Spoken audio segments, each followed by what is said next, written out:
The letter arrived on a Tuesday. Nora Lane read it twice, standing in the kitchen of her father's house, the morning light cutting through the window at an angle that made the paper look older than it was.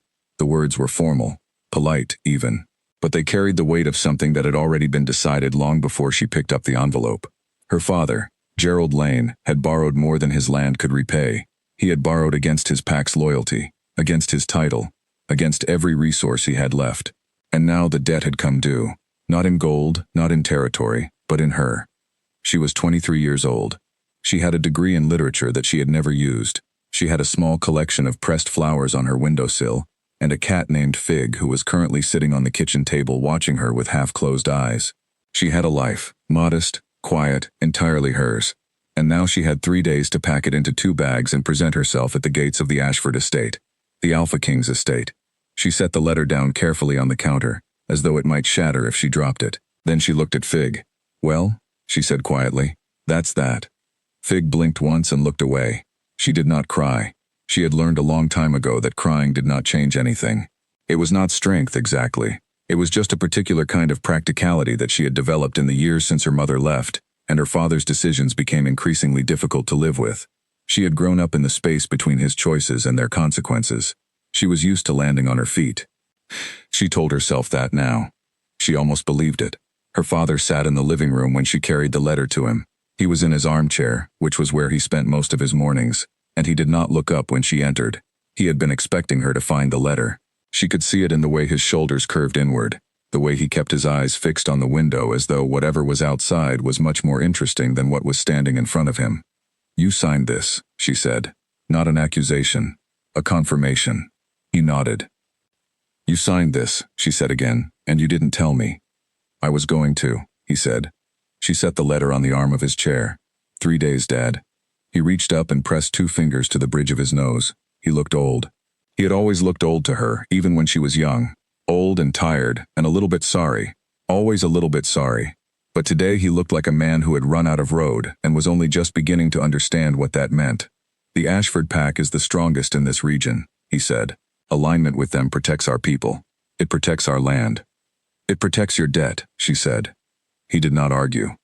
She stood there for a moment longer, looking at the top of his head, at the thinning gray hair, and the familiar slope of his shoulders. She wanted to be angrier than she was. She wanted it to feel like a betrayal, sharp and clean and something she could point to. Instead, it just felt like the continuation of a pattern, another decision made without her, another consequence she would carry. She turned and went back upstairs to pack. She was methodical about it. 2 bags, as specified. She took practical things first. Clothes, toiletries, the small notebook she carried everywhere. Then she stood for a long time in front of her bookshelf before choosing 3 novels, because 3 felt like the right number for a place she didn't know. She took the photograph from her desk drawer, the one of her and her mother from before, and tucked it into the front pocket of her bag without looking at it too long. She did not take the pressed flowers. She left those on the windowsill. Fig would need something to look at. She carried the bags downstairs. Her father was still in his chair. She kissed the top of his head.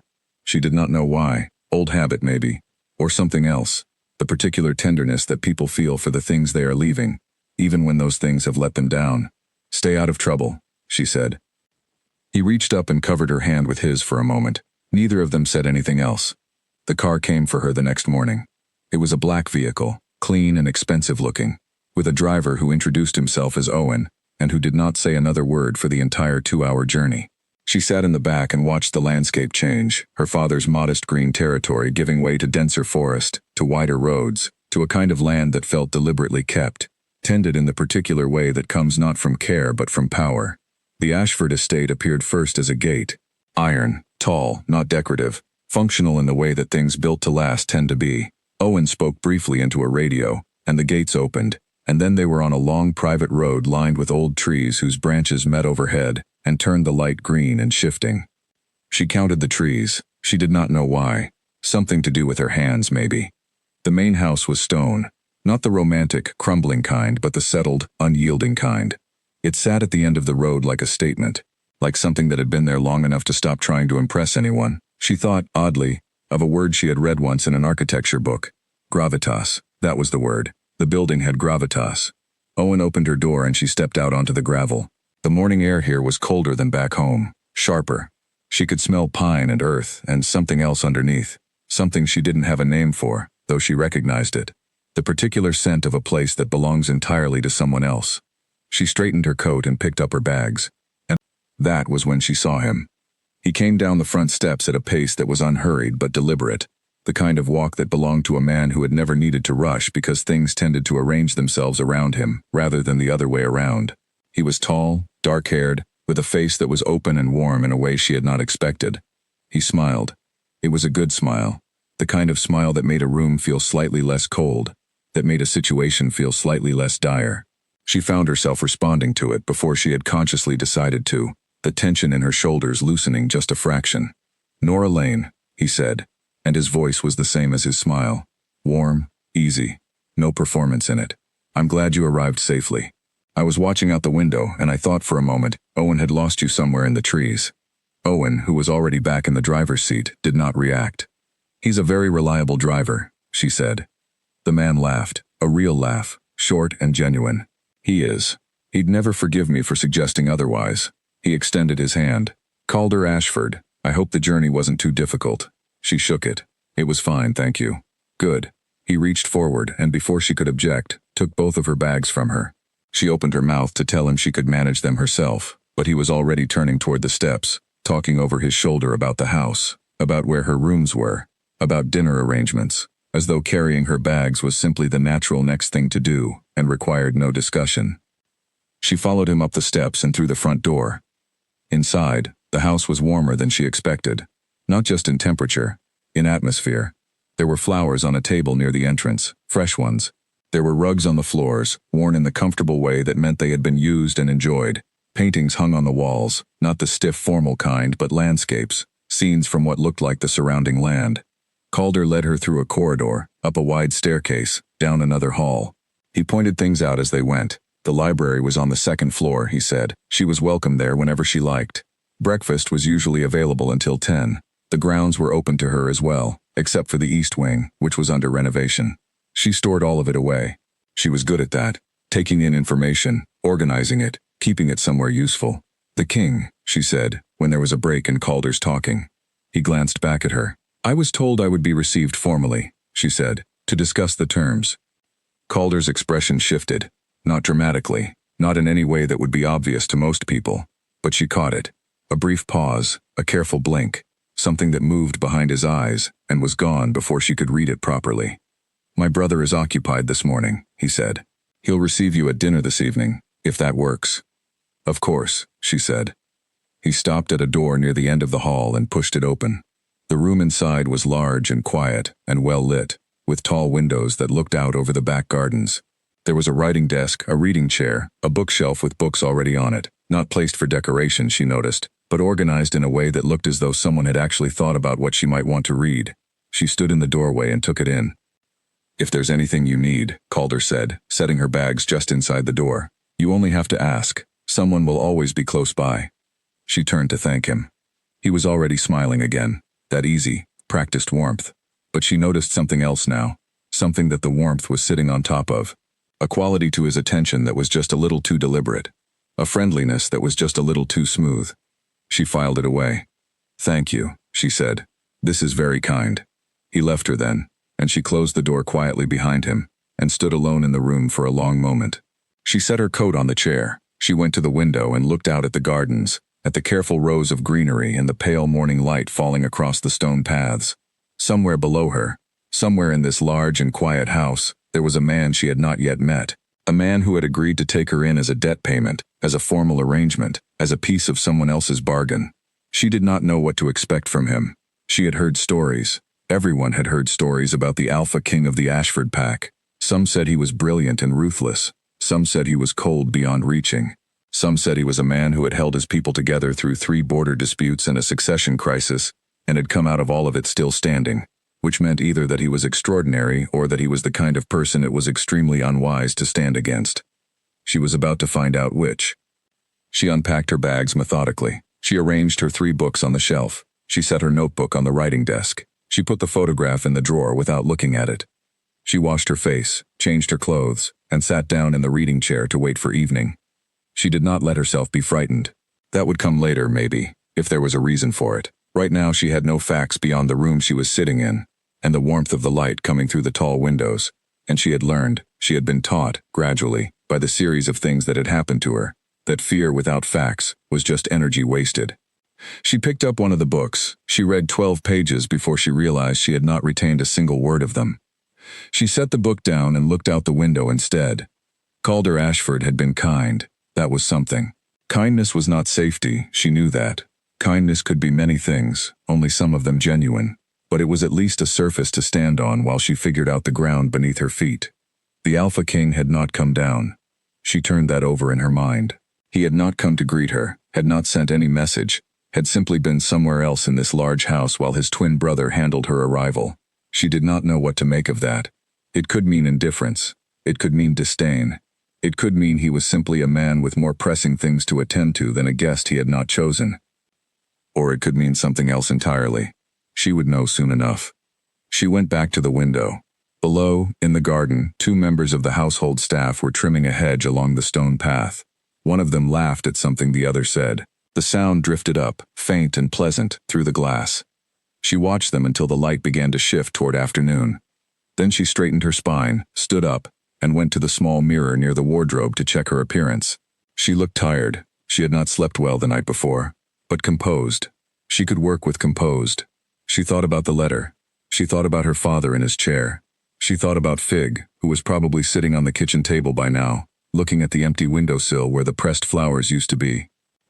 Then she set all of it down, gently, somewhere behind her. She had 2 hours until dinner. She was going to be all right. She kept telling herself that, quietly, in the back of her mind, the way you hum a song when the silence gets too heavy. At 6 in the evening, a woman named Frances knocked on her door and offered to walk her to the dining room. Frances was 50 or so, small and efficient, with the manner of someone who had been doing their job for a long time, and was very good at it. She did not make conversation beyond what was necessary. She led Nora down the stairs and along a corridor she had not seen yet, and stopped at the door of a room from which warm light was spilling. "They're already inside," Frances said. Nora nodded. She thanked her. She waited until Frances had gone, and then she stood at the door for exactly 3 seconds. She counted. And then she pushed it open and walked in. The dining room was long and lit by a combination of overhead light and candles down the center of the table. Calder was there, rising from his seat with that easy smile as she entered. There were 2 other people she didn't recognize seated further down. There was wine already poured. And at the head of the table, at the far end of that long room, stood a man who had not yet turned to look at her. He was standing at the window. His back was to the room. He was tall, taller than she had expected, broader, and he stood with his hands clasped behind him, looking out at whatever was visible through the glass in the dark. He was dressed in dark clothes, nothing elaborate, nothing designed to announce itself. Calder said her name in greeting. The 2 other guests looked up. The man at the window did not move. She walked the length of the room and took the seat that Calder indicated. She unfolded her napkin. She accepted the wine that was poured for her. She kept her eyes on the table and then, because she had decided that looking away from things she was afraid of was a habit she was done with, she looked up. He had turned. The Alpha King of the Ashford estate was looking at her from across the room, with eyes that were dark and still and entirely unreadable. His face was the same as Calder's and completely different. Same features, same architecture, but where Calder wore his face openly, this man's face was closed in a way that felt deliberate, like a door that had been locked from the inside a long time ago. He was not warm. He was not cold. He was something else, something that she did not immediately have a word for. He walked to the table and took his seat at the head of it. He looked at her for one more moment. Then he looked away, reached for his glass, and said to the table at large, in a voice that was quiet and precise, "Let's eat." And that was that. She ate. She listened to Calder carry most of the conversation. She watched the Alpha King from the corner of her eye, cataloging the way he moved, the way he answered questions when they were put to him directly, briefly, accurately, without excess. She watched the way the 2 other guests deferred to him without seeming to notice that they were doing it, the way even Calder's energy organized itself slightly differently when directed toward him rather than toward her. She did not speak much. She answered what was asked of her. She kept her expression neutral and her posture steady. At the end of the meal, the Alpha King set down his glass and looked at her for the second time. "I'll see you in the morning," he said. "The formal discussion, 9 o'clock. "Of course," she said. He nodded once. Then he stood, and the room shifted slightly around his departure, and she heard his footsteps going down the corridor. And then there was only Calder and the two guests and the remains of a dinner she had barely tasted. Calder poured her more wine. "He's not much for small talk," he said, as though this needed explaining. "I noticed," she said. Calder laughed again, that easy practiced laugh. She looked at him over the rim of her glass and thought, "There is something you are not telling me." She smiled back, careful and composed. "It was a lovely dinner," she said. She went upstairs. She lay in the wide bed in her new room and stared at the ceiling and thought about the man at the end of the table who had looked at her exactly twice. Once across the room, once at the end of the meal, and both times had given her absolutely nothing to read. She thought about that. She was still thinking about it when she fell asleep. Somewhere on the floor above her, in a room she had not yet seen, the Alpha King stood at his own window in the dark, looking out over the same garden, and said nothing to no one. He had not expected her to look back. She had. He stood there for a long time after that, his hands at his sides, the silence around him complete and familiar, and, for the first time in longer than he could name, not quite enough. The 9 o'clock meeting lasted 47 minutes. Nora knew this because she counted, not obsessively, not with desperation, but with the quiet, precise attention she gave to things she was trying to understand. The Alpha King, she had learned his name by then, had heard it spoken once in passing by Francis as she walked Nora to his study, was called Rael Ashford, and Rael Ashford ran a meeting the way he seemed to run everything else, without waste, without theater, without any particular interest in how he appeared to the person across the desk.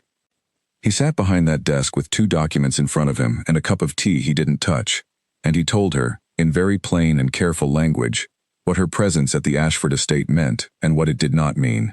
She was a formal ward of the pack, he said, not a prisoner, not a servant, not, he was careful to clarify, the property of anyone. Her father's debt created an obligation between the 2 packs, a bond of alliance that required a representative of her family to reside here for a period to be mutually agreed upon.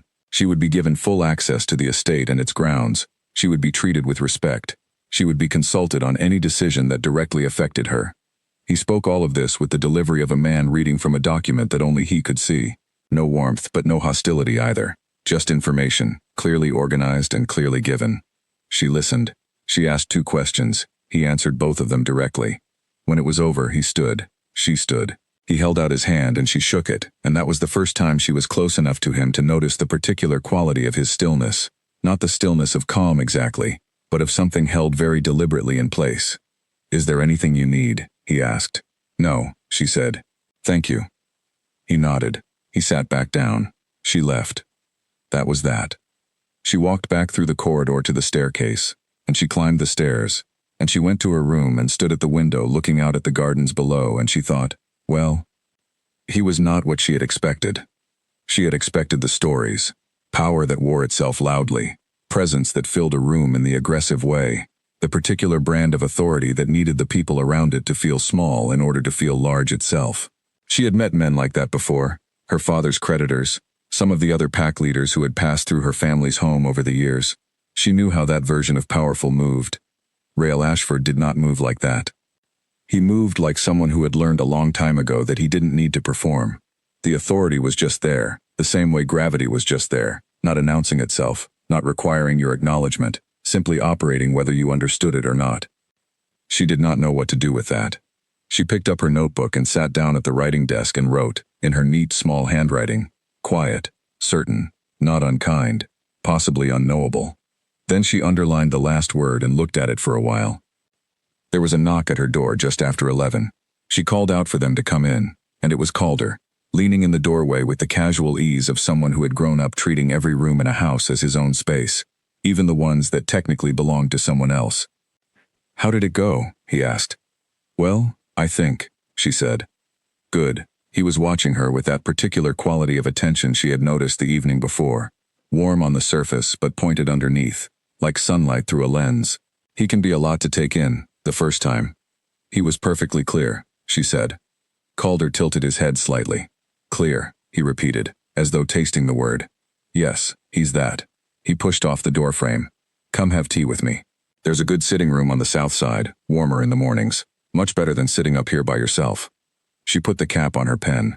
She thought about declining, about the particular piece of a room to herself, and a notebook and a problem she was trying to work out. Then she thought, information. Learning the house, learning the people in it, was not a luxury. It was necessary. "Give me 5 minutes," she said. The south sitting room was, as promised, warm and well lit. It had deep sofas and a low table, and windows that framed a view of the formal garden. Someone had already brought a tray. Calder had planned for her coming, she noticed, had ordered tea before she'd agreed to join him, which said something, though she wasn't yet sure what. They sat across from each other, and Calder poured, and for a few minutes the conversation was easy and surface level. How she had slept, what she thought of the grounds, whether she wanted him to arrange a tour.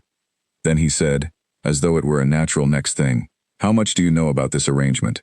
The real shape of it, I mean, not just the legal side." She looked at him steadily. "Tell me what you think I should know." He smiled at that, and for a moment the practiced ease fell away, and something more genuine moved across his face. Not honesty exactly, but real appreciation for her directness. "Our pacts have been in tension for years," he said. "Not open conflict, nothing so dramatic, but tension. Your father's territory sits along the northern boundary, a valuable position. Whoever controls that relationship controls access to 3 other smaller pacts along the mountain edge." He picked up his cup. "Rael has been working toward formalizing the alliance for some time. Your father's financial difficulty gave him the opportunity he'd been looking for.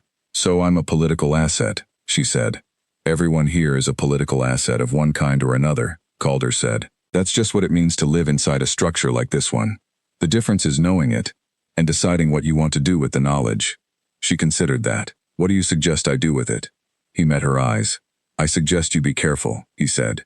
"And I suggest you don't confuse formality for interest, or silence for safety." He said it lightly, but there was something underneath the lightness that she felt as a nudge. Subtle, directed, deliberate. She kept her expression neutral. She picked up her tea. "That's useful advice for anywhere," she said. Calder smiled. He let the moment pass, and they talked of lighter things after that. And when she left the sitting room an hour later, she went directly to her room and sat down at her desk and wrote 2 more words beneath the ones she had already written. Calder. Careful. She underlined both. Then she went to the window. Below, in the garden, a figure was moving along the far stone path. Dark clothes, unhurried pace. Even from this height, even at this distance, she recognized the quality of that movement. Rael was walking the garden by himself. He had a folder in his left hand and was reading from it as he walked, pausing occasionally when something caught his attention, moving on without hurry. There was something in the ordinariness of it that she found unexpectedly disarming. She had not thought of him as someone who walked in gardens and read paperwork in the morning light. She watched for a moment without meaning to. Then she caught herself and stepped back from the window. She went to the bookshelf and picked a novel at random and sat in the reading chair and read properly this time, making sure each sentence went in and stayed. She was here. She was in this house, in this life, for reasons that were not of her choosing, and that was the fact of things. Feeling disarmed by a man walking in a garden was not a fact. It was a direction she did not intend to go. She read for 2 hours. She had lunch in her room. She explored the second-floor library in the afternoon. It was remarkable, floor to ceiling, organized with genuine care and not for show. She found 3 books she wanted immediately and pulled them out and sat down on the floor with her back against the shelf and read the first pages of each of them, deciding which would come first. It was there that Rael found her. She didn't hear him come in. The first she knew of his presence was the faint sound of a footstep, and she looked up from the book in her hand to find him standing in the doorway, papers in one hand, looking at her with an expression that had shifted, just slightly, just around the eyes, from the careful blankness of the morning. She looked up at him. He looked down at her, seated on the floor with her back against the shelf and 3 books fanned out around her. Neither of them said anything for a moment. "I can leave," she said. "No," he said. He came into the room and went directly to one of the reading chairs without looking at her again, sat down with his papers and began to read. He did not invite her to stay or explain his own presence or make any further noise of acknowledgement.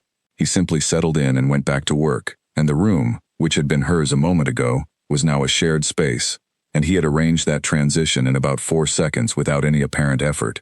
She looked at him for a moment. Then she looked back at the book in her hand. She read, he read. The afternoon light moved slowly across the floor between them. Once, she turned a page and the sound of it was the loudest thing in the room. He didn't look up.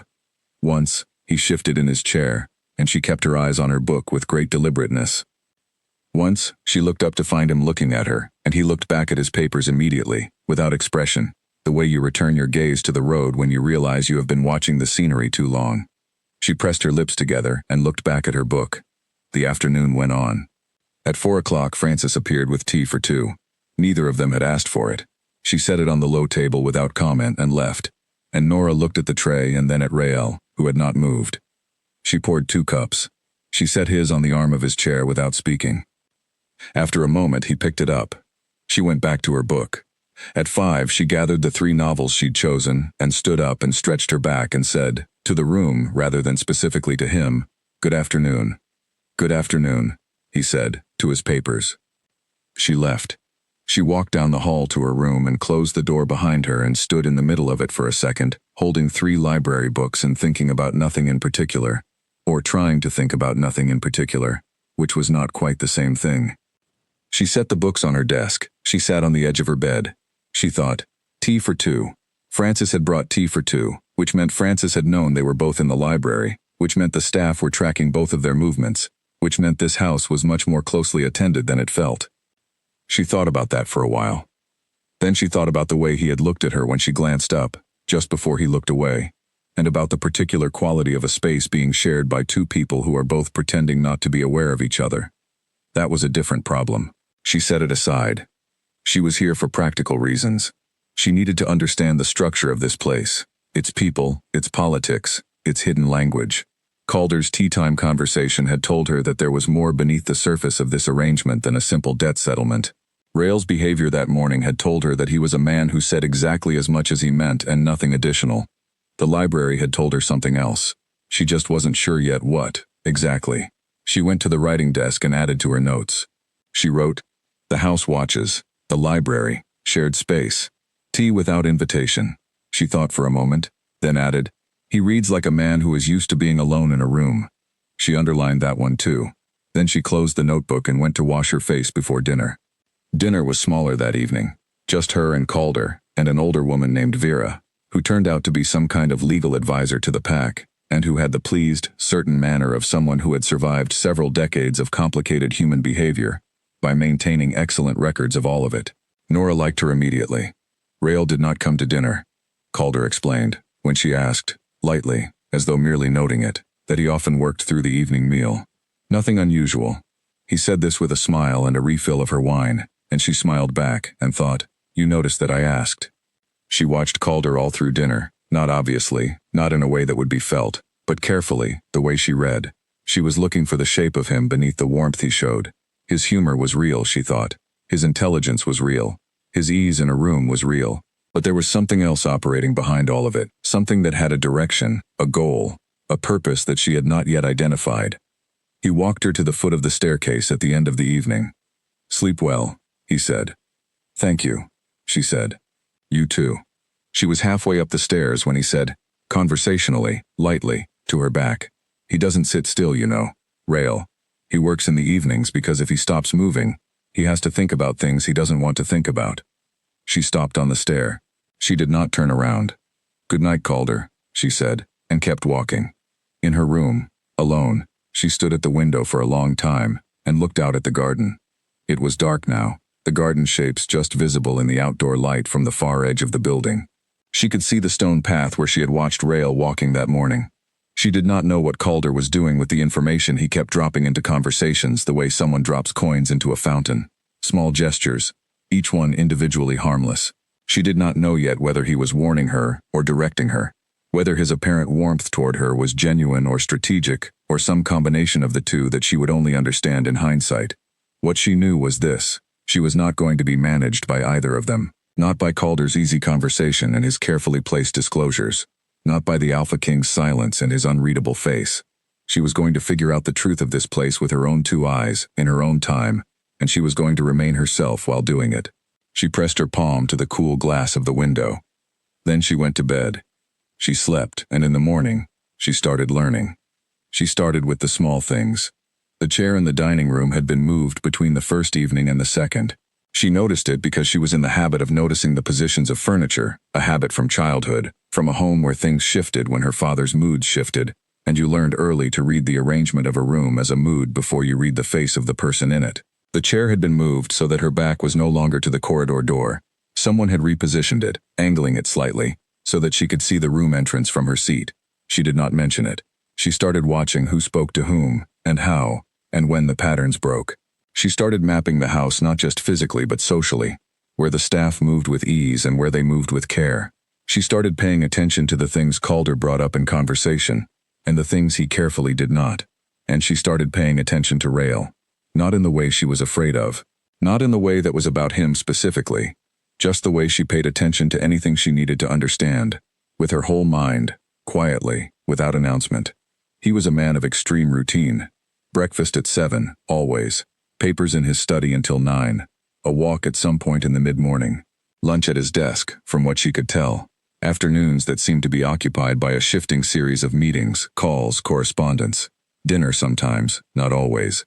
Late evenings in the study, or, on at least 2 occasions that she could verify, still in the library when the rest of the house was dark and quiet.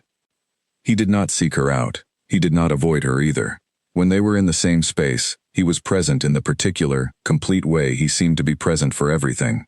Fully there, no performance of it. Simply occupying the room with the quiet certainty of someone who had never needed to explain himself. On the 4th day, they passed each other on the staircase landing. He was coming up, she was going down. The staircase was wide enough for 2, but not by a great deal. He stopped, she stopped. He pressed to the right and nodded for her to pass. She moved past him and was 3 steps below him when he said, without apparent reason, "The East Garden path is better in the late afternoon. The light is easier." She stopped. She turned. He was looking at her from the landing above with an expression that gave her absolutely nothing.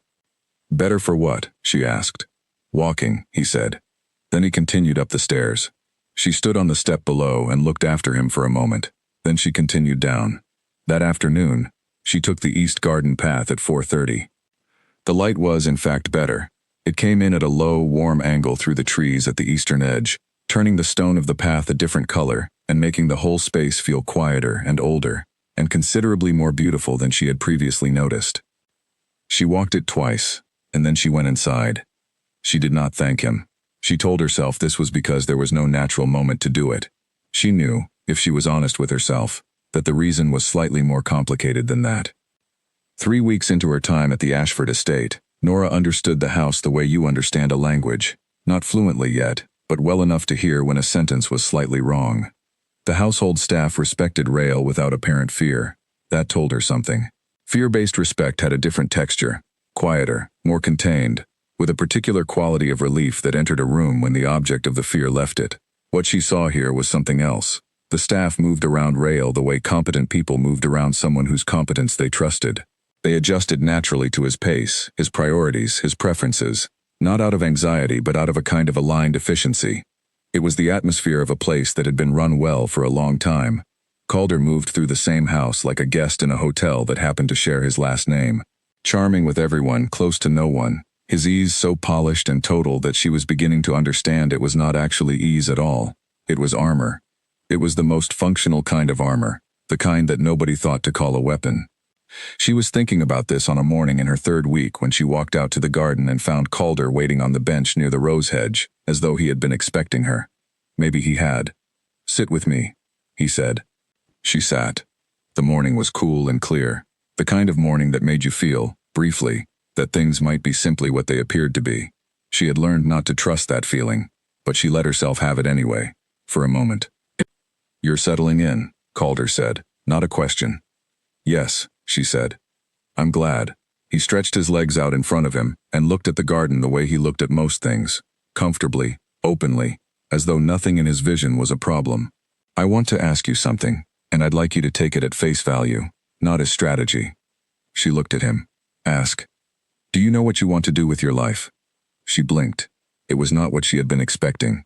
"That's a large question for a Tuesday morning." He smiled. "Humor me." She thought about it genuinely, because she was not in the habit of answering questions dishonestly when she could avoid it.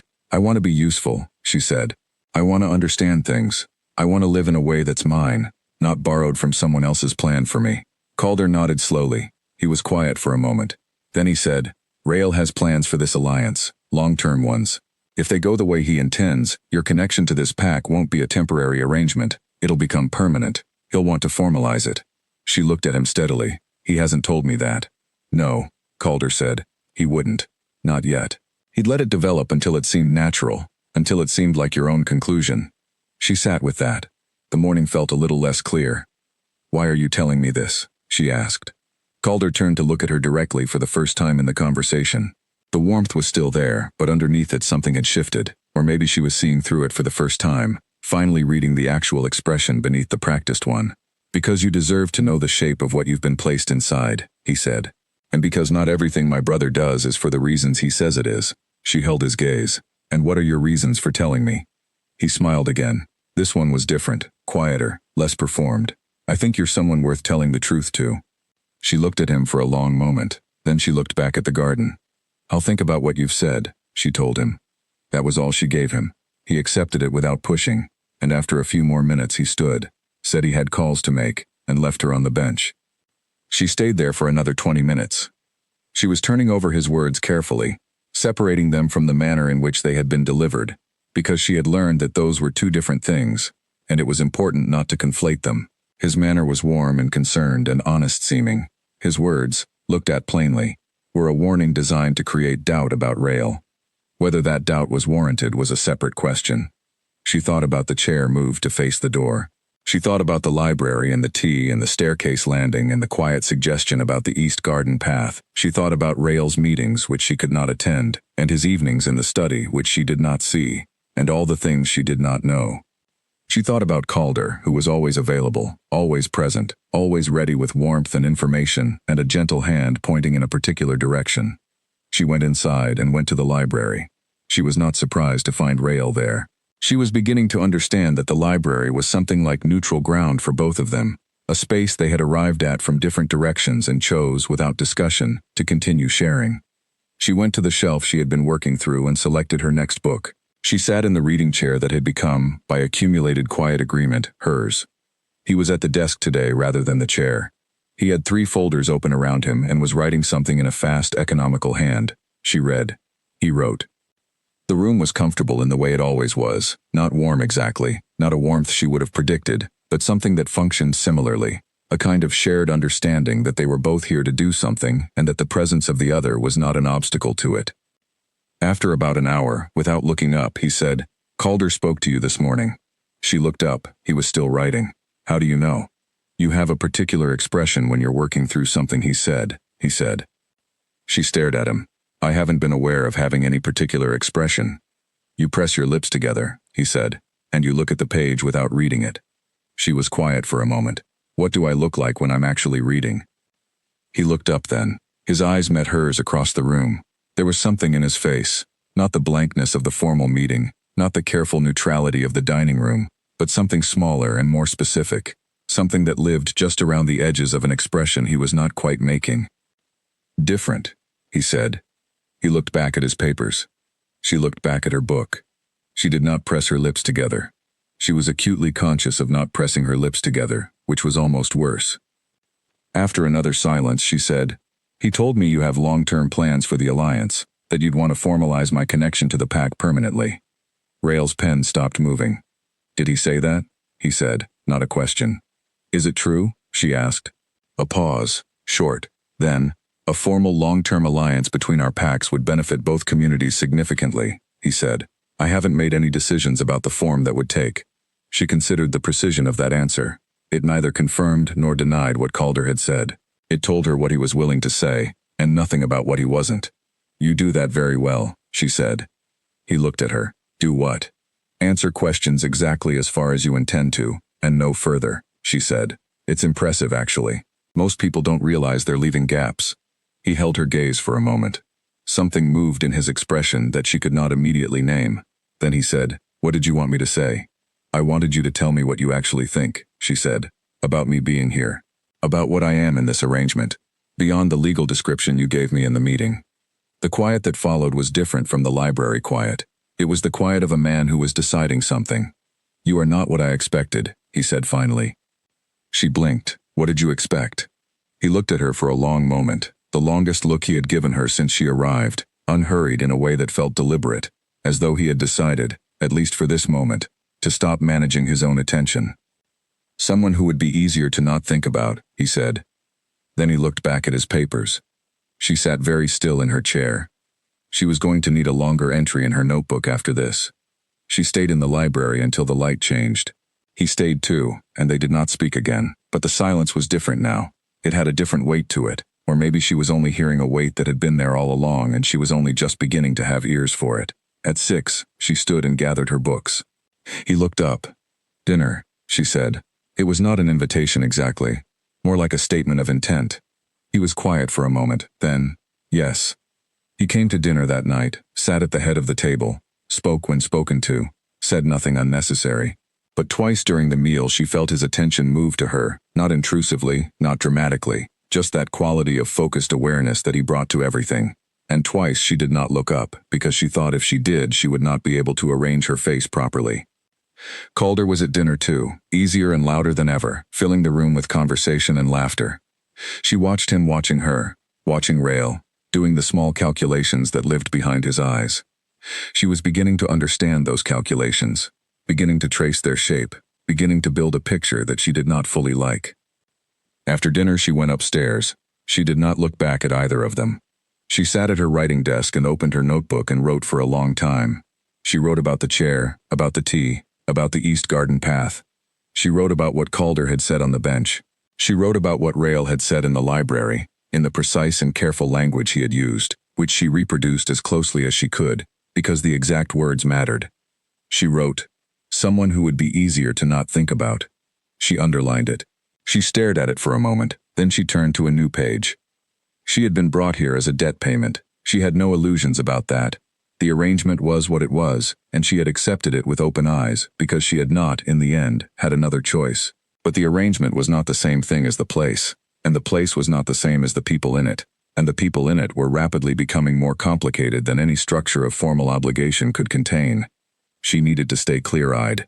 She needed to keep seeing straight, past Calder's warmth and Rael's walls and all the things she did not yet know about either of them. She needed to stop underlining sentences that had nothing to do with strategy. She closed the notebook. She went to the window. The garden was dark. The east path was invisible in the evening shadow, but she knew where it was now, knew the exact angle of the trees and the quality of the light at 4:30, and the way the stone changed color in the afternoon sun. Someone had wanted her to see that, had offered it, quietly, without explanation, the way you offer something to a person whose pleasure in it you can already anticipate. She stood at the window for a while, looking at the dark shape of the garden. Then she went to bed. She lay in the dark and thought about a man sitting across a room from her who had decided, for exactly one sentence, to stop being careful. She was still thinking about it when the house went quiet around her. In the morning, Calder knocked on her door before breakfast. She had been up for an hour already, as she always was, sitting at the desk with her notebook and a cup of tea she had made herself using the small kettle in her room. She had been writing about what she was learning, about the household, about the rhythms of the place, about the way information moved in a house like this one, who had it, who passed it on, who kept it. She called him in. He was dressed as though he had somewhere to be, which was unusual. He looked at her and smiled, but it didn't reach his eyes the way it usually did, and that told her the smile was doing a job today, rather than just being there. "I need a favor," he said. She set her pen down. "What kind?" "There's a meeting this afternoon. The leaders of 3 of the smaller allied packs are coming. A planning session, nothing dramatic." He paused. "I'd like you there." She watched him. "Why?" "Because having you present would say something. About the alliance. About the nature of your connection here." He met her eyes directly. "It would show that you're not a temporary arrangement." "I am a temporary arrangement," she said. That was the agreement. "Agreements change," he said. She looked at him for a long moment. "Does Rael know you're asking me this?" The smallest pause, half a breath.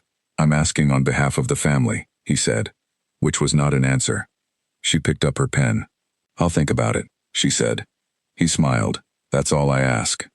After he left, she sat at her desk and did not write anything. She set the pen down very precisely. She lined it up with the edge of the notebook. Then she looked at the window. There it was. That was the direction. She could see it now, clearly. The way you see a road when the fog lifts.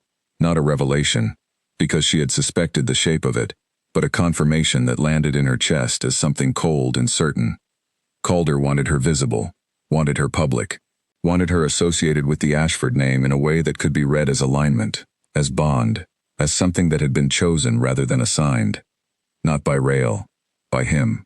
She was not going to the meeting. She went to find Rael instead. He was in his study. Francis directed her there with no particular expression, and she knocked and heard his voice saying, "Come in," and she pushed the door open and went in, and closed it behind her. He was at his desk. He looked up. "Calder asked me to attend this afternoon's meeting," she said. "He said it was on behalf of the family. I want to know if that's accurate." Rael held her gaze for a moment. Then he set his pen down. "No," he said. She nodded. She had known this. Knowing it still settled in her differently than she expected. "He's been speaking to you regularly," Rael said. It was not quite a question.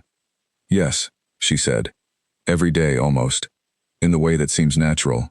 Cups of tea, garden walks, things that seem like ordinary friendliness." "And are they?" She looked at him directly. "You know the answer to that." Something moved across his face. Not surprise. Something older than surprise. Something that had been there a long time, and had been managed carefully, and was, in this particular moment, slightly less managed than usual. "Stay away from the meeting," he said. "I had already decided that," she said. "I wanted you to know I'd been asked." She turned to leave. "Nora," he said. She stopped. She turned back. He was still looking at her from behind the desk, and this time the careful blankness was gone entirely. What was underneath it was more difficult. Not softer exactly, but more like the actual surface of something that had been kept under glass. "I'm sorry," he said, "that he's doing this." She did not move. "Is that what you're sorry for?" A long pause. He picked up his pen, not to write, just to have something to do with his hands. "Yes," he said. She went out and closed the door gently. She stood in the corridor for a moment. She pressed the back of her hand to the wall, feeling the cool stone through her skin, grounding herself in the simple fact of the physical world.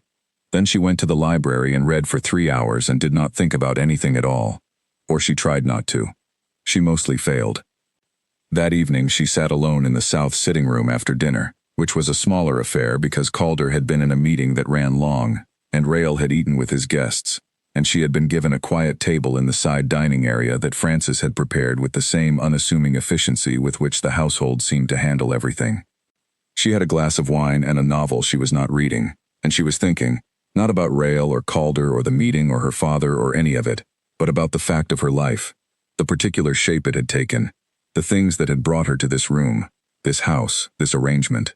She was thinking, with the kind of careful honesty she reserved for the very quiet moments of very long days, about the fact that she was not unhappy here. That frightened her a little. The unhappiness would have been simpler. The unhappiness would have had a clear direction.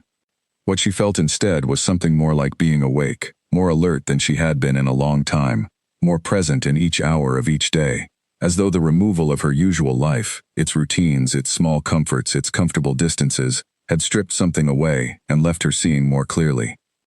She was not sure she liked what she was seeing.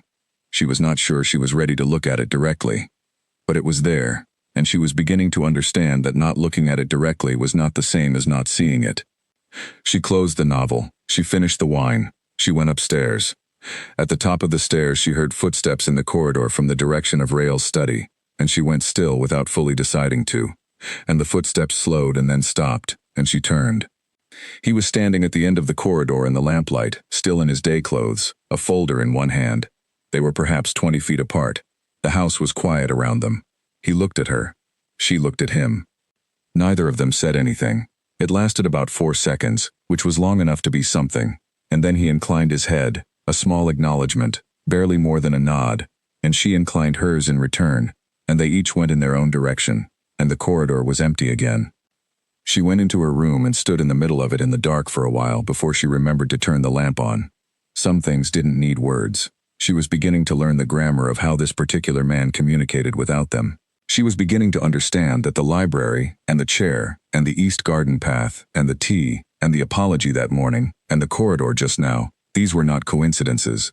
They were a language that, in 4 seconds of lamplight, she had just answered back. She found the small things first. The first small thing was a book. It appeared on her writing desk one morning, placed with the deliberateness of something intentional, not casually left, not accidentally forgotten, but set squarely in the center of the desk as though it belonged there. It was an old book, cloth-covered, and when she picked it up she recognized the title as one she had mentioned, briefly, in the library. Not to rail directly, just aloud to herself, the way she occasionally narrated her reading thoughts without fully intending to. She had said the author's name once, maybe twice, as a reference while she was explaining something about a different book entirely. She turned it over in her hands. She put it on her shelf. She did not ask about it. The second small thing was the route she took to the kitchen for her morning tea. She had established a habit of making it herself using the long corridor on the north side, which took her past the garden-facing windows and which she preferred for its light. On the fourth morning of her 5th week, she found the corridor under repair. Workmen, a section of flooring being resanded, politely impassable. She took the shorter route instead, the one that went through the east hall, and discovered, quite unexpectedly, a small reading nook built into the wall behind an archway that she had walked past a dozen times and never noticed. It had a window seat and a cushion and exactly the right kind of light for early morning, and 3 shelves of poetry collections. She stood in it for a moment, and then she sat down on the window seat and read for an hour before breakfast, and it was one of the best hours she had spent in weeks. When she mentioned the nook to Francis at lunch, Francis said, entirely without expression, that it had recently been cleared out. Some items had been moved to storage to open the space up. Recently, Nora said. Francis smiled very slightly. This week, she said, and went to refresh the water. Nora sat with that for a while. The third small thing was the dinner menu, she had mentioned, also only once, also only in passing, in a conversation with Calder that had been mostly about something else entirely, that she did not eat red meat. Just that she didn't, without elaboration. From the following evening, there was always an alternative at every dinner she attended. Not announced, not mentioned, just present, arranged into the meal with the same quiet efficiency as everything else in this house. She said nothing about it. She was building a list. She wrote it in the back of her notebook in a column, each item a line. Chair moved to face the door. East garden path, the afternoon light. Tea in the library without asking. The book on my desk. The reading nook cleared this week. Dinner, alternative dish, every evening. She read the list and then she added, below it, a small note to herself. These are not accidents. These are not coincidences. This is attention. She closed the notebook. She sat very still for a moment. She was aware that she was in dangerous territory. Not in the dramatic sense. There was nothing here that threatened her safety. Nothing that felt like a trap. The danger was quieter and more internal. The danger of wanting to believe in someone who had not yet, in plain language, told her she could. She was a woman who had grown up watching her father believe what was convenient for him to believe, and she had sworn, somewhere around the age of 15, that she would never do that. She would not see what she wanted to see, she would look at facts. The facts were, she had been placed here against her will, however politely framed. The facts were, Rael Ashford had agreed to this arrangement for his own political reasons. The facts were, he was a man who said very little and showed even less. The facts were also, the chair, the path, the book, the nook. She was working out what to do with the combination of those two sets of facts when Calder appeared at her door. He had been appearing more frequently in the last week, stopping by on small pretexts, to let her know about a social event on Saturday, to bring her a pastry from a bakery in the nearby town he had passed through, to ask her opinion on a piece of correspondence he claimed to be struggling to phrase correctly. The pretexts were thin. She accepted them all because she was learning more from Calder by letting him be present than she would have learned by keeping him at a distance. Today he brought her a letter. He held it out to her, his expression doing the warm, easy, concerned thing it did. From your father, he said. It was in with the estate correspondence. I thought you'd want it directly. She took it. Thank you. He didn't leave. She looked at him. Nora, he said, and his voice had dropped slightly, lost some of the performance, which meant either that he was about to be more honest with her, or that he had decided a different level of performance was required. I want to speak to you plainly. You've been speaking to me plainly for weeks, she said. No, he said. I've been speaking to you carefully. That's different. He looked at her steadily. I care about you. I know you might not believe that. But I've been watching you since the day you arrived, and I think you are one of the most capable and clear-minded people I have met, and I don't want to see you hurt. She held the letter in her hands and looked at him. What would hurt me? Misreading Rael, he said simply. She was quiet. He does things, Calder said, small things, things that look like care, things that look like interest. He's always done this, with people, with places, with ideas. He identifies something he values and he makes it comfortable, and then he builds a structure around it. He paused. It's not cruelty. I don't want you to think he's cruel. He's not. When Rael wants something, he's very good at making the wanting of it feel mutual, before the other person has even had a chance to decide for themselves. She looked at the letter in her hands, her father's handwriting on the front, slightly shaky, the way it had gotten in the last few years. And what do you want? She asked Calder. I want you to make your own choices, he said, freely, with full information. And if my choice were to trust him? She asked. Something passed across Calder's face. She caught it this time. She had been watching for it, patient as a cat at a mouse hole. Just a shift, just a tightening, gone in a breath. Then I'd want you to be sure, he said. She nodded slowly. I appreciate you telling me. He left. She sat with the letter from her father unopened in her hands. She was thinking about what Calder had said, not about Rael, but about Calder himself, about the word mutual, about the precision of it, the particular target of it. She put the letter from her father on the desk. She would read it later, when she had steadied herself. She went to find Rael. He was not in his study. She went to the library. He was not there either. She asked Francis, who directed her to the back terrace, which she had not visited before. She went through the east hall, past the reading nook, and through a heavy door that opened onto a wide, stone-floored terrace that looked out over the lower gardens toward the tree line. He was there. He was not reading. He was sitting in one of the iron chairs with his elbows on his knees, looking at the tree line, and he had the look of a man who had been sitting like that for some time. Not sad, not worried, just very present with something private that didn't have a name. She hesitated at the door.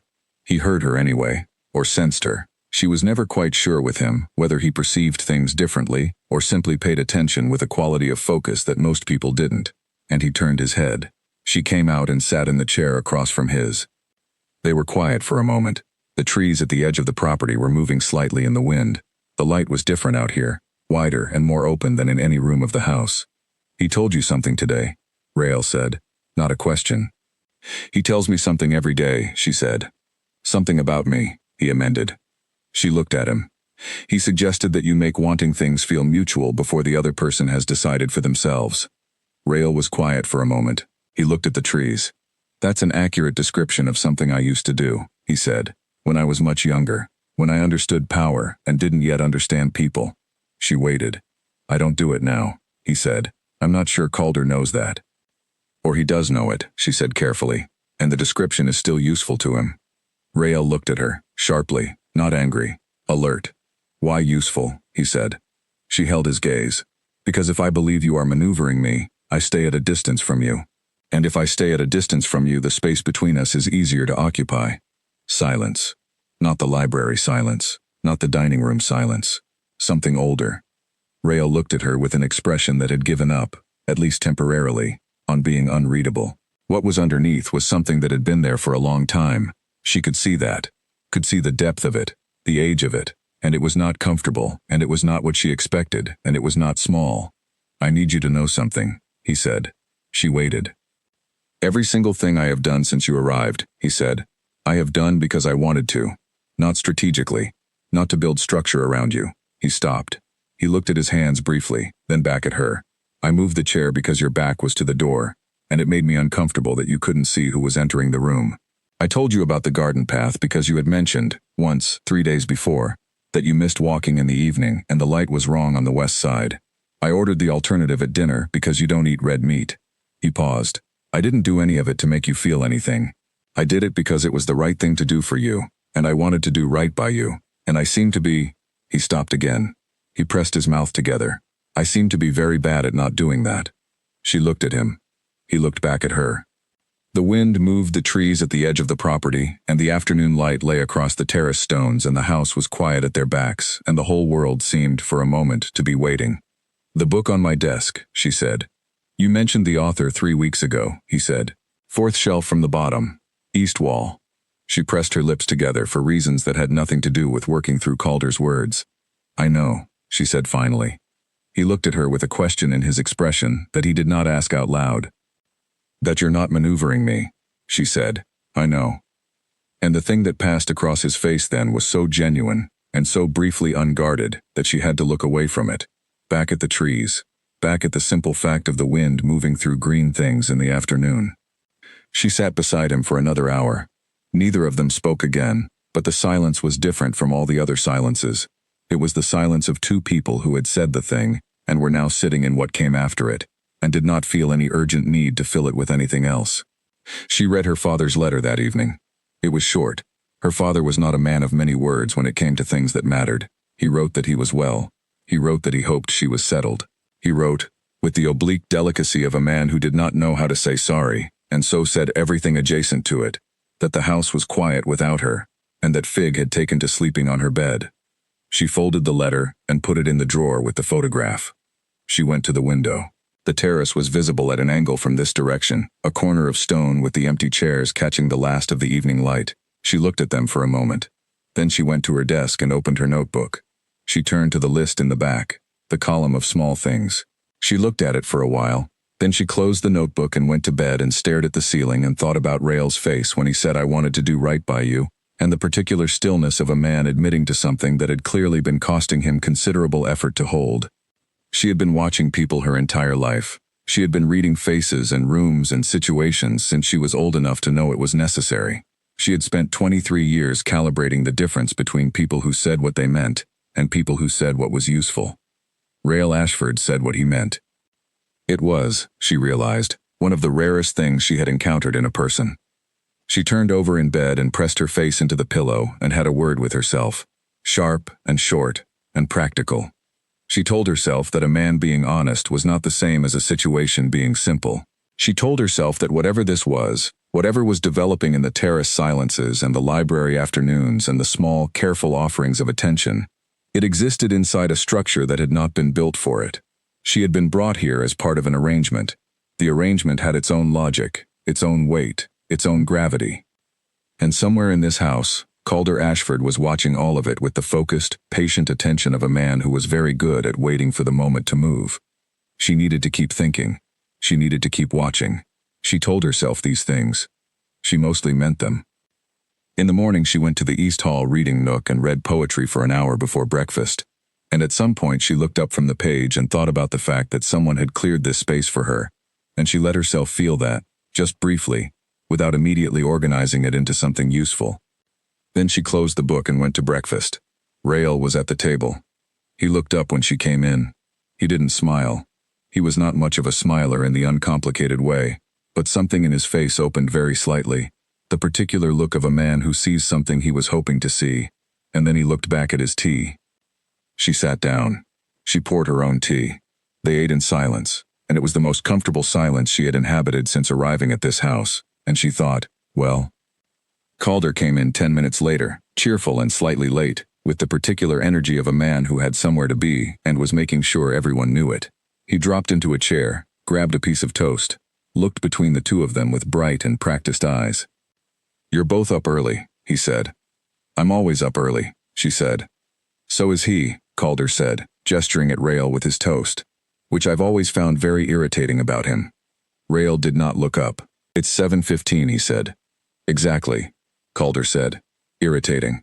She watched them across the table, brothers who had grown up in the same house with the same face and had become, somehow, two entirely different kinds of person.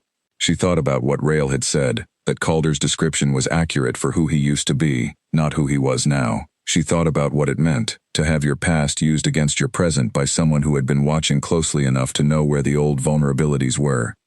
She thought about what kind of brother did that, and why. Calder caught her looking. He smiled, warm and easy. She smiled back. She was going to need to be careful now, because she had made a decision. She had not quite named it to herself yet, but it was there, settled and certain in the way that real decisions were. And once Calder understood what that decision was, the warmth would change.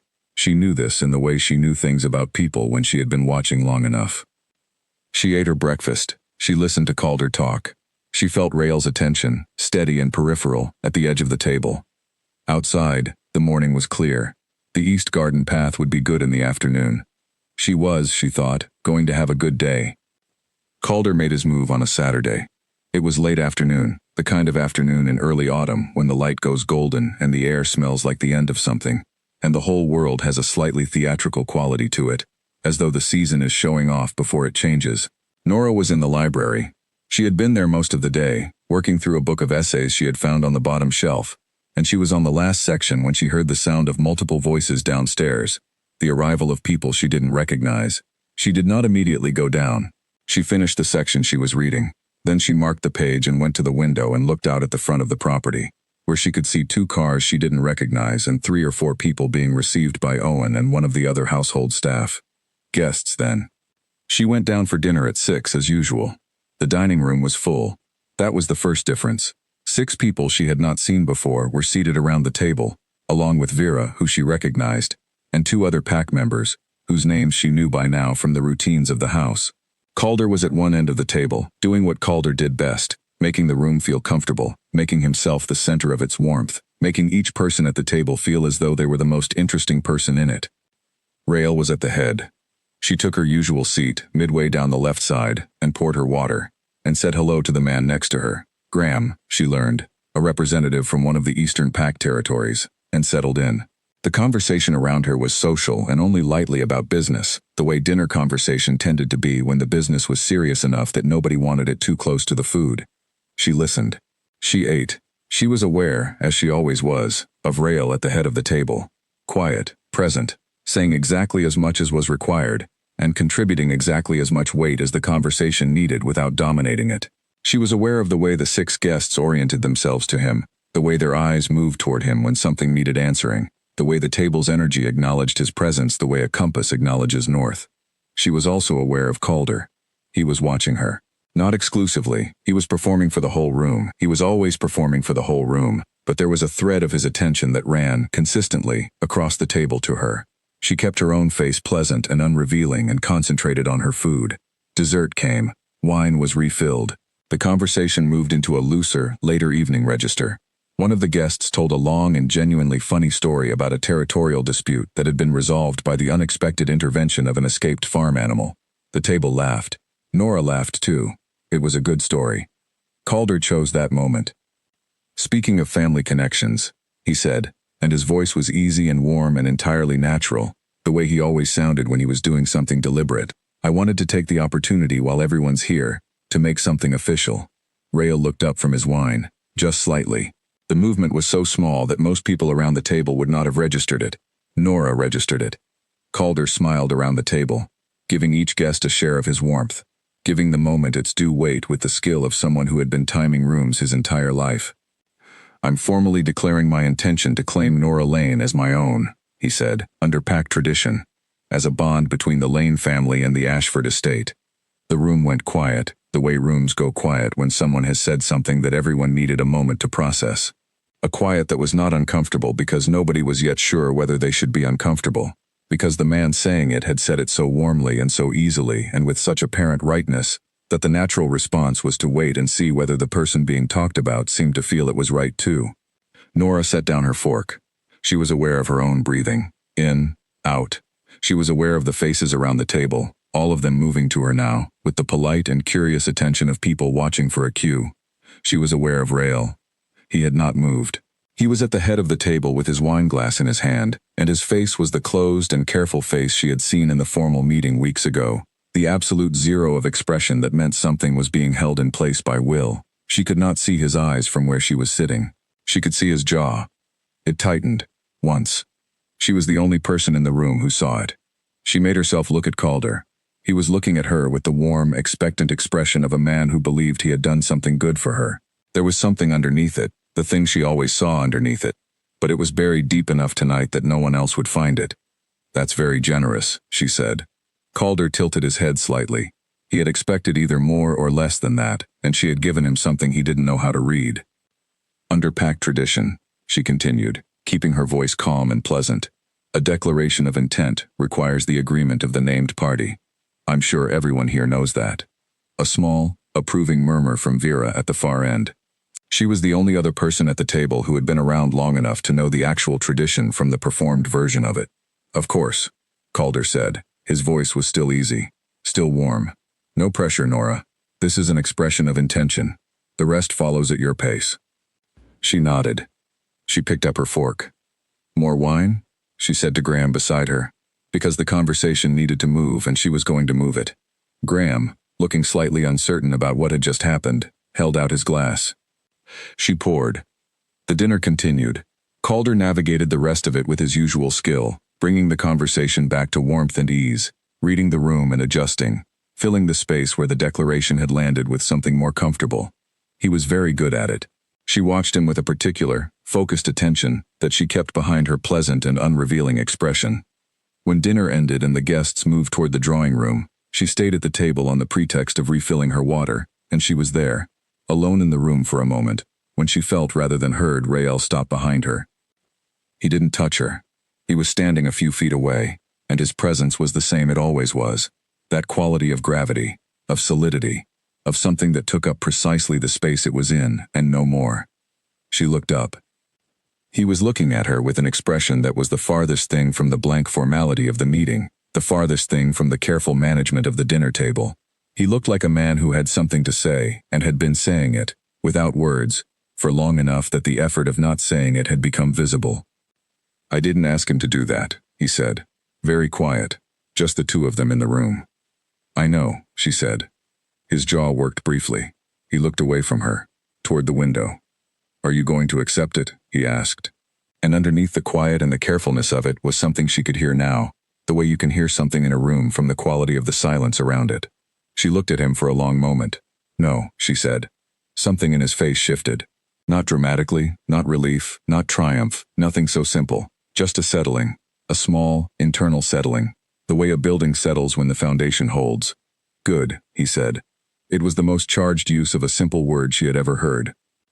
He left the room. She stood at the table for another moment, her hand on the back of her chair, and thought about the space that had just been in his voice, the space around that single word, and what had been living in it. She went to the drawing room. She accepted wine. She spoke pleasantly to Graham and the other guests. She watched Calder move through the room like sunlight, present everywhere, warming everything, belonging to none of it. She watched him catch the moment she walked in, catch the expression on her face and understand, with the rapid intelligence that lived behind his warmth, that she had spoken to Rael.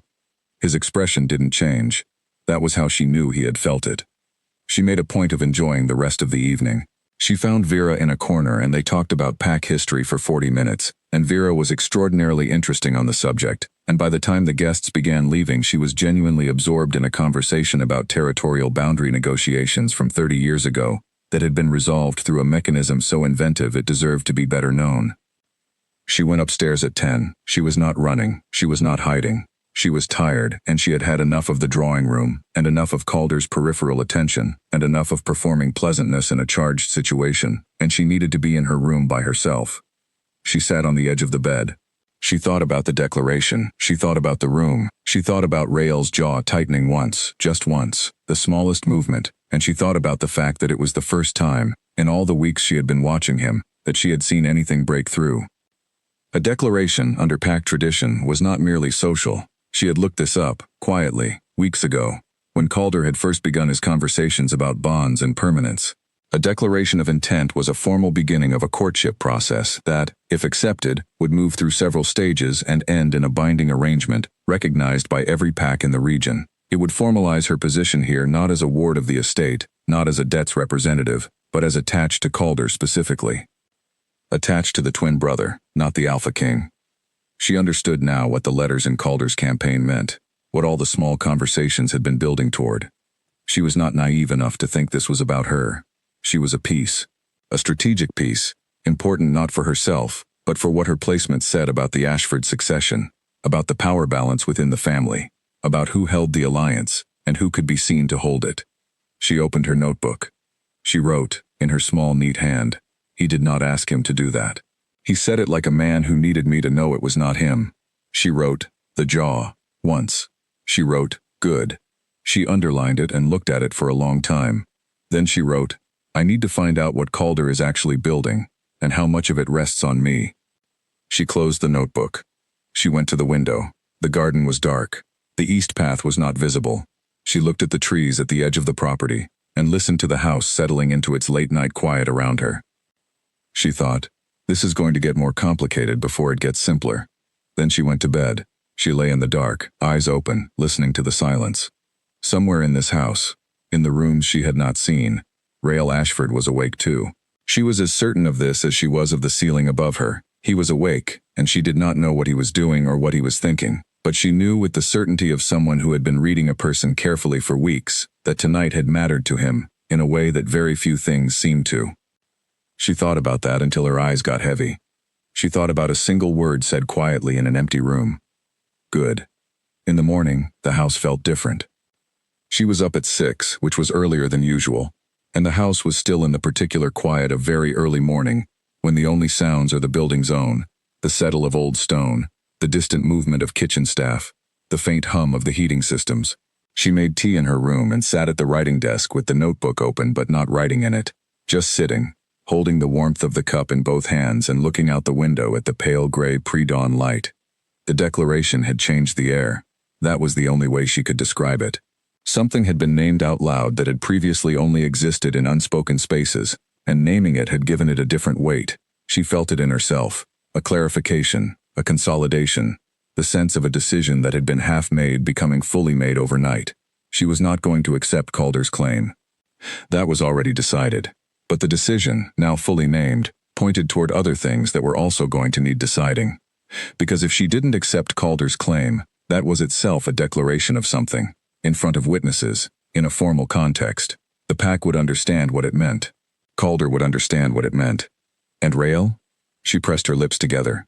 She was going to need to speak to Rael, properly, not in the way of their library afternoons or their terrace silences, not the language of small gestures and careful glances. She was going to need to speak to him in words, directly, about what she wanted.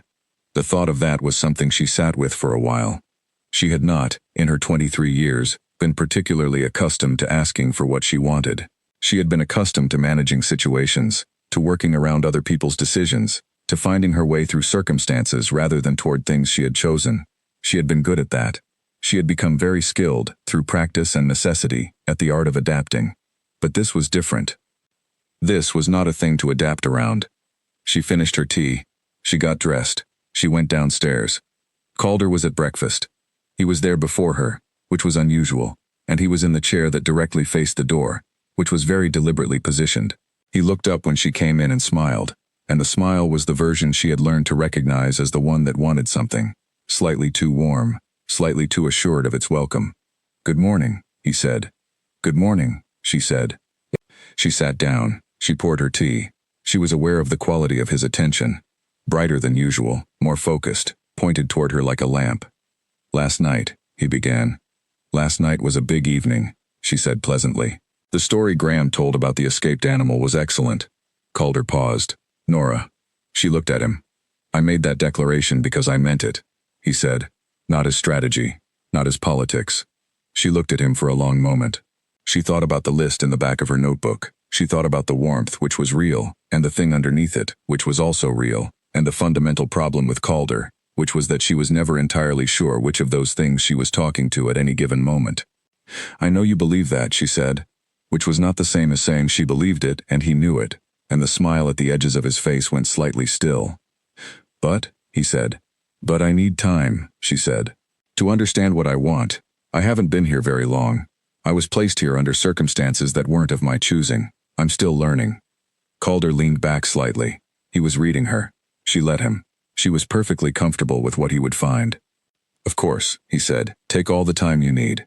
He said it warmly and easily, and without any visible tension, and she noted this carefully, because the visible part was only ever one layer of Calder.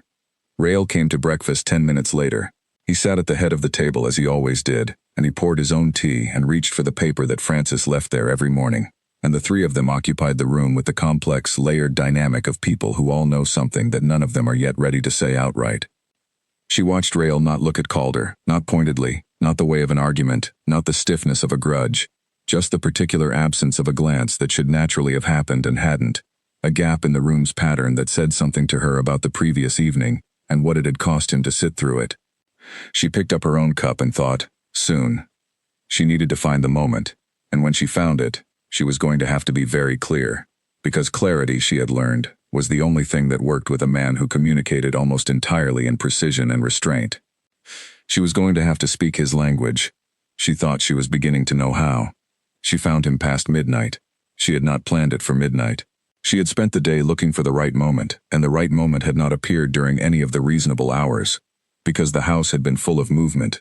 Guests departing, staff attending to the aftermath of the previous evening, Calder appearing at intervals with the warm and patient manner of someone who had decided to wait, which she found considerably more unsettling than if he had been impatient. Rael had been in his study for most of the day. She knew this not because she was tracking him, but because the study was directly below the east corridor she walked regularly, and the light from his window was visible in a certain way on the gravel path below, and she had learned to read the light. At 11 the house went quiet. At 11:30 she was still at her writing desk, reading the same page of her novel for the fourth time. At midnight she put the book down and stood up and put on her cardigan, and went out into the corridor. The house at midnight was a different thing from the house in daylight. It was quieter, obviously, but the quiet was not empty. It had a different texture, something that felt like the building's own breath, the spaces between sounds that made you aware of the size of the rooms and the age of the stone, and the fact that many people had lived here before any of the current ones. She went to the second floor and along the south corridor and stopped outside the study door. The light was still on. She knocked. A pause. Then his voice. "Come in." He was at his desk, but the papers in front of him were set aside in a way that told her he had not been working on them for some time. He was sitting back in his chair with his jacket off and his sleeves rolled up, and the particular look of a man who has been sitting in the same room with the same thoughts for too long. He looked at her. She came in and closed the door behind her. She stayed near the door, not because she was nervous, she was past nervous, but because she wanted to stand rather than sit, and standing near the door felt like the right arrangement for what she was going to say. "I need to talk to you," she said. "I know," he said. She looked at him. "What do you think I'm going to say?" He was quiet for a moment, something that's going to make tonight different from all the nights before it. She held his gaze. "Yes." He stood up. He did not come toward her. He went to the window, which was closed, and stood with his back half-turned, looking at the dark glass. She understood this. This was how he handled things that mattered more than he wanted them to. He turned away from them slightly, gave himself the angle. "Calder's declaration," she said, "under pact tradition, if I don't formally respond within 30 days, it's considered a provisional acceptance." "I know," he said. "I'm not going to accept it," she said. His shoulders changed, slightly. The tension in them changed, like a string that has been tuned too tight finally coming to the correct note. "I need you to know," she said, "that I'm not declining because of strategy, or because I've thought about the political implications, or because someone has told me what the smart move is. I'm declining because I have been watching this house and the people in it since the morning I arrived, and I know what Calder is and I know what you are, and they are not the same thing, and they have never been the same thing." He turned to look at her. "And," she said, and her voice was steady, which she was grateful for, because what she was about to say was not easy to say, and she would rather have said it steadily. "I know what the small things mean. The chair, the path, the book, the nook, the tea." She paused. "I know what they mean because they are not things that a man does for a political arrangement, or for a strategy, or because he has decided he wants something and is building structure around it. They are things a man does because he cannot help it, because the wanting to do right by someone has gotten ahead of all the reasons to be careful." Rael was very still. "I'm not a debt," she said, "and I'm not a piece on a board. I know that's what brought me here. I'm not pretending that isn't true, but I have been here for 6 weeks, and in those 6 weeks I have become—" She stopped. She chose her words. "I have become genuinely, freely myself, in a way that I did not expect, in a place I did not choose, and part of that is this house, and part of that is Vera, and the library, and the East Garden path in the afternoon light." She looked at him directly. "And part of it is you." The room was very quiet. Rael said Nora, just her name, with all the things in it that he had been not saying. "I'm not asking you for anything right now," she said. "I'm not standing here because I've worked out what the next step is or what the right arrangement looks like. I'm standing here because I didn't want to wait any longer to say the true thing, and the true thing is that I see you. I've been seeing you for weeks, and I think you know that, but I wanted you to hear it said." He crossed the room. He did not do it quickly. He moved the way he always moved, deliberately, with the full weight of intention. But he crossed the distance between them, and when he stopped he was close enough that she could see the quality of his expression without any obstruction from the shadows of the room or the distance of a dinner table. He was looking at her the way he had looked at her from the upper corridor on the very first evening, the look she had only understood in retrospect, with the particular focus of someone who has finally stopped making the effort not to. "I have been," he said. "Extremely careful. For 6 weeks, not to want anything that you had not freely offered, not to say anything that would put pressure on a situation that you had not chosen to be in. I know, she said. I have not been, he said, particularly successful. She looked up at him. No, she agreed. But I think the trying mattered. Something happened in his face, not softening exactly. He was not a man who softened. She didn't think that was possible, and she didn't want it to be. She had understood from the beginning that his quality was not softness but something steadier, but an opening. The door that had been locked from the inside for a very long time, opening from the inside, which was the only way it could be opened. He reached up and touched her face, just her jaw, just the side of it, with the back of his fingers, and she went completely still. You are the most difficult thing, he said quietly, that I have ever tried to do correctly. She pressed her lips together. She felt it in her chest. I'm going to formally reject Calder's declaration tomorrow, she said, in front of whoever needs to witness it. Yes, he said. And then I'd like to take a walk in the East Garden, she said, in the afternoon, with you. He looked at her for a moment. Yes, he said again. She exhaled. She had not known she had been holding her breath until she let it go. She stepped back, not because she wanted to, but because this was midnight and the house was asleep, and there were steps that needed to be taken in the right order, and she was a person who understood the right order of things. Good night, she said. He let her go. She was at the door when he said quietly, Nora. She turned. He was standing in the middle of the room, one hand at his side, and he was looking at her, with the look of a man who had just made peace with something he had been fighting for a while. Thank you, he said, for saying the true thing. She held his gaze. You're welcome, she said. She went out. She walked down the corridor and up the stairs and into her room, and stood in the middle of it in the dark, her hands pressed together, breathing. She was not frightened. She had been half expecting to be frightened, the way she expected to be frightened of all the things she had not chosen and did not know. But what she felt was not fear. It was something else.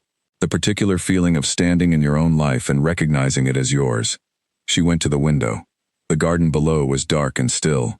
The east path ran along its edge, invisible in the shadows, but she knew where it was. She knew exactly where it was.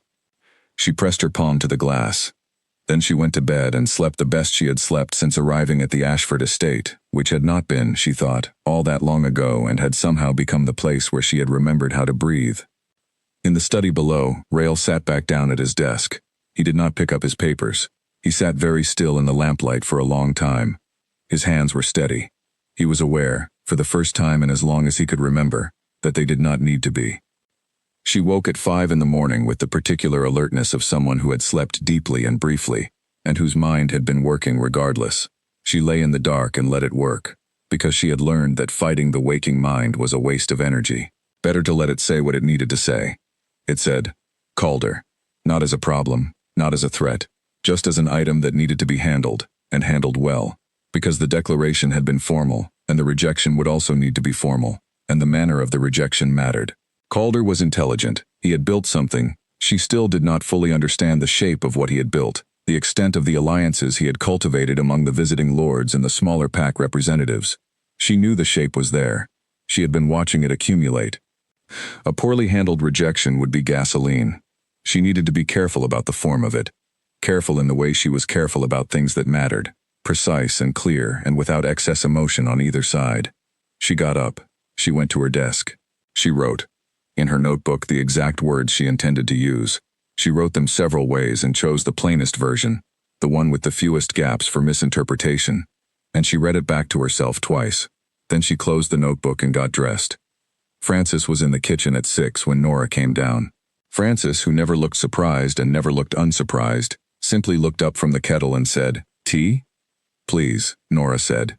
And is there someone I should speak to about arranging a formal witness? For a pact declaration response. Francis looked at her for a moment.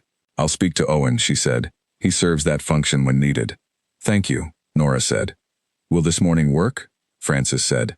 Yes, Nora said. If that's manageable. It is, Francis said, and turned back to the kettle, and that was that. She drank her tea alone in the small room off the kitchen that she had adopted for exactly this purpose. Early mornings, before the house came alive, when she needed to think without the awareness of other people's presence adding its weight to her thoughts. She held the cup in both hands and looked at the window and thought about the right words for the thing she needed to do. At 7:30, Francis led her to the formal sitting room that was used for pack business. She had not been in it before, and it was exactly what she would have expected. Serious, tidy, a fire laid but not lit, 2 chairs positioned for an exchange. Owen was already there, with the steady, neutral expression of a man who had witnessed many such occasions. A younger staff member she knew by sight was in the corner with a record book. Calder came in at 7:40. He had been told, she realized, because Francis would have told him, because that was the correct form of it. He had been told and he had come, and he walked in wearing a face that she could not entirely read, which was the most honest face she had ever seen on him. He sat in the chair across from hers. She looked at him directly. "I'm formally declining your declaration of intent," she said, in the plain language she had rehearsed. "Under pack tradition, I am exercising my right to respond without condition or explanation. But I want to tell you, personally, that I am grateful for the respect implicit in the gesture, and I wish you well." Owen recorded the response. The young staff member's pen scratched across the record book. Calder looked at her for a long moment. Then he nodded. "Understood," he said. His voice was neutral, perfectly controlled. She studied his face and found the thing she had been looking for. Not anger, not wounded feeling, not the performance of either.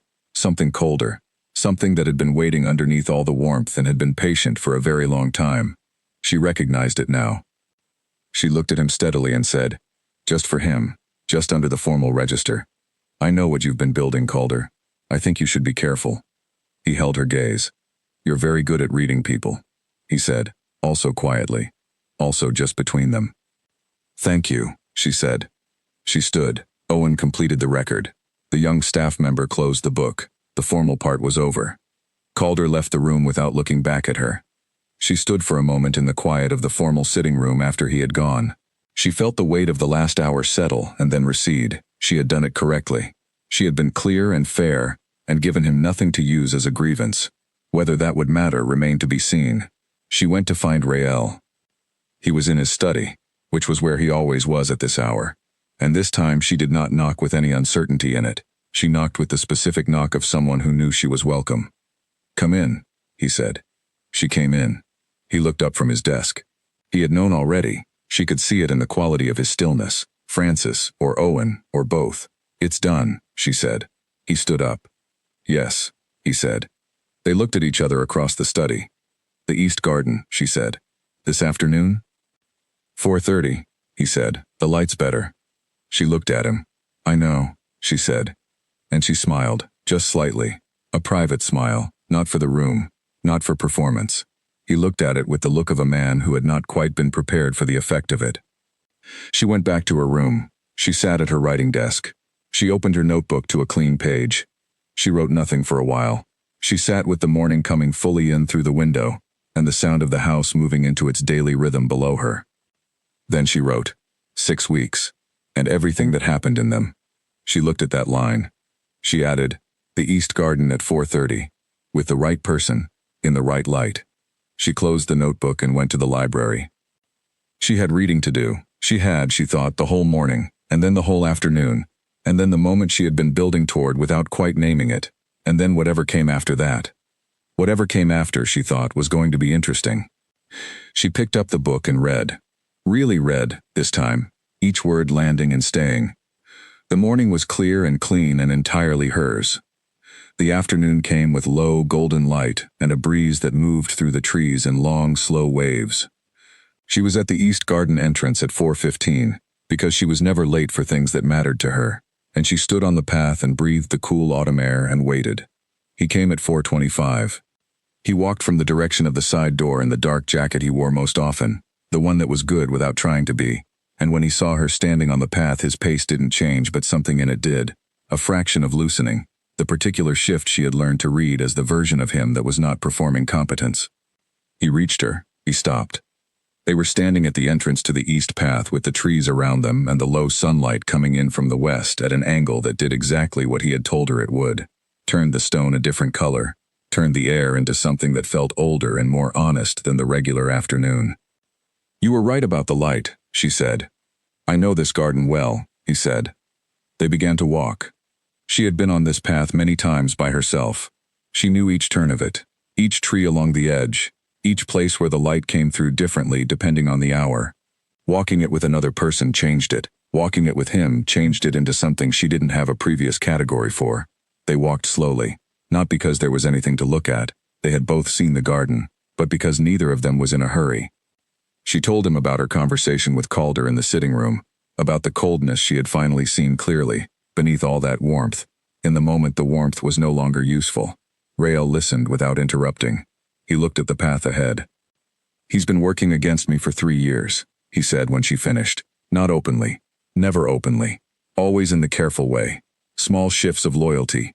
Conversations that planted doubts." He paused. "I have let it continue, because I did not want to be the kind of man who exiles his brother for wanting what I have."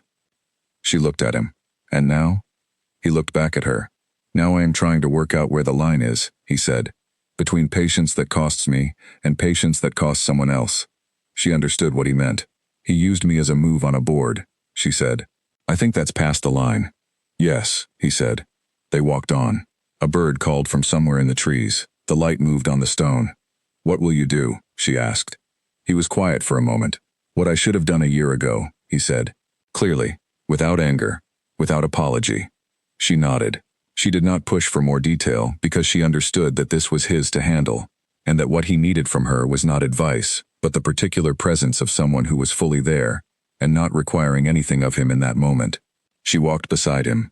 He was, she thought, the most substantial person she had ever been near, not in the sense of being heavy or overbearing, in the sense of being genuinely, solidly present in the world, taking up his actual space, saying his actual meaning, not performing himself for the comfort of other people. She had not known how much she needed that until she had been near it every day for 6 weeks. "Nora," he said. She looked at him. He had stopped on the path. She stopped too, and they were standing in the part of the walk where the light came in at its warmest, the trees opening just enough to let the late afternoon through. "I am going to do this correctly," he said. "Whatever this is, I am going to take my time and do it correctly." She looked at him. "I know," she said. "But I need you to know," he said. And there was something in his voice that was not quite the careful man she had been watching for 6 weeks, not quite the fully restrained version, that I have not thought about anything else with any real clarity since the morning you arrived. She held his gaze. "I know that too," she said quietly. He looked at her for a long moment. Then he looked at the path ahead, and they began to walk again, and the light moved around them, and the afternoon held everything it needed to, and asked nothing further of either of them. At the end of the path, where it curved back toward the house, she stopped and looked back at the trees. He stopped beside her. "Same time tomorrow?" she said. She heard the smile in his answer before she saw it. "Yes," he said. They walked back to the house together, and the east garden held the last of the light behind them, and the evening was beginning to come in at the edges of the sky, and neither of them was in any hurry for the day to end. She found the letters by accident. She had not been looking for anything. It was a Thursday, 10 days after the formal rejection, and she was in the east corridor because she had taken to walking the house in the afternoons when the light changed, and the reading chair in the library felt too still. She was not searching through drawers or lifting papers or doing any of the things that finding something clandestine tended to require. She was walking past the door of the small meeting room that had been used during the visiting PAC representative's stay, and the door was open a crack, and she could hear Calder's voice inside. She would have kept walking. She was not in the habit of listening at doors. Then she heard her name. She stopped. She stood in the corridor with her back against the wall and her heart beating at its normal pace, which surprised her. She had expected it to quicken, but it didn't. It stayed steady, because the part of her mind that dealt with information was already running ahead of the part that dealt with emotion. Calder was speaking to someone. She could not hear the other voice clearly, but it was male, low, careful. A voice she half recognized from the dinner. Graham, possibly, the man from the Eastern Territory, or one of the others. "Not what I expected," Calder was saying. "She's more difficult to move than I anticipated, but the situation hasn't changed." The point was never her specifically. A murmur of response she couldn't make out.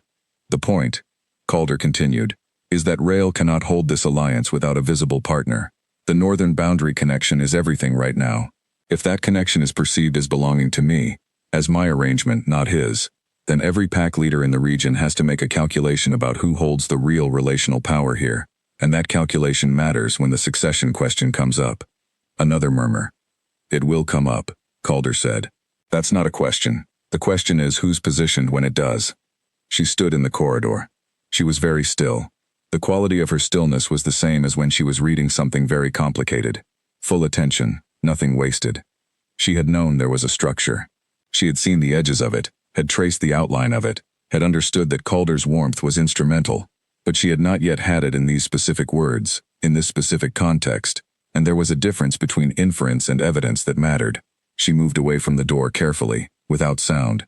She went down the corridor and around the corner, and she kept walking until she reached the stairs, and then she sat down on the stairs and thought. Succession question. That was the phrase she kept returning to. Not the alliance question, not the border question. Succession. Rael was the Alpha King. He held the pack and its territory and the alliance network that had been built carefully over years. He did not have an heir. He had a twin brother who shared his bloodline, his face, and apparently his ambition in ways she had not previously fully appreciated. If Calder could show, could demonstrate, in front of the pack's allies and neighboring territories, that Rael's most significant relational alliance had been formed through Calder rather than Rael directly, the implication was clear. The message it sent was clear. It said, the real warmth in this family belongs to the twin who is not currently holding the title. She had not been a person to him. She had been a statement. She sat on the stairs for another minute. Then she stood up and went to find Rael. He was in the garden. This surprised her. It was late for the garden. Past 5, the light already thinning toward evening. But he was there on the terrace, standing at the low stone wall at the terrace edge, looking out over the dark lawn with the folder in his hand that he occasionally carried in the afternoons. He looked, as he often did when she found him in the unscripted moments of the day, like a man who was carrying something significant and had found a moment alone to put it down briefly. She went to the terrace. He heard her. He always heard her. He turned. She looked at him. She tried, briefly, to arrange what she was about to say into the careful order she usually gave to difficult things. Then she set that aside and said it plainly. I just heard part of a conversation between Calder and someone from the visiting pack, she said. He is working toward a specific goal. I think you need to know exactly what it is. Rael held her gaze. The folder lowered to his side. She told him everything she had heard, word for word, with the precision she always used when something needed to be reproduced accurately. She did not interpret or annotate. She told him what she had heard and stopped. He was quiet for a long moment after she finished. Succession, he said. That was his word, she said. Rael turned to look at the darkening garden. She watched the line of his profile, that stillness that was not blankness but density, like something very solid under very controlled pressure. He's been patient, Rael said. Yes, she said. He's been waiting for the right conditions, Rael said. Yes, she said. Another pause. Then quietly, I'm sorry that you were included in this without your knowledge. She looked at him. I know you didn't arrange for me to be included, she said. No, he said. But I knew my brother was difficult, and I brought you into a house where he was present, and that has consequences. Rael, she said. He turned. I am not a person who needs protecting from consequences, she said. I need information, and I have it now.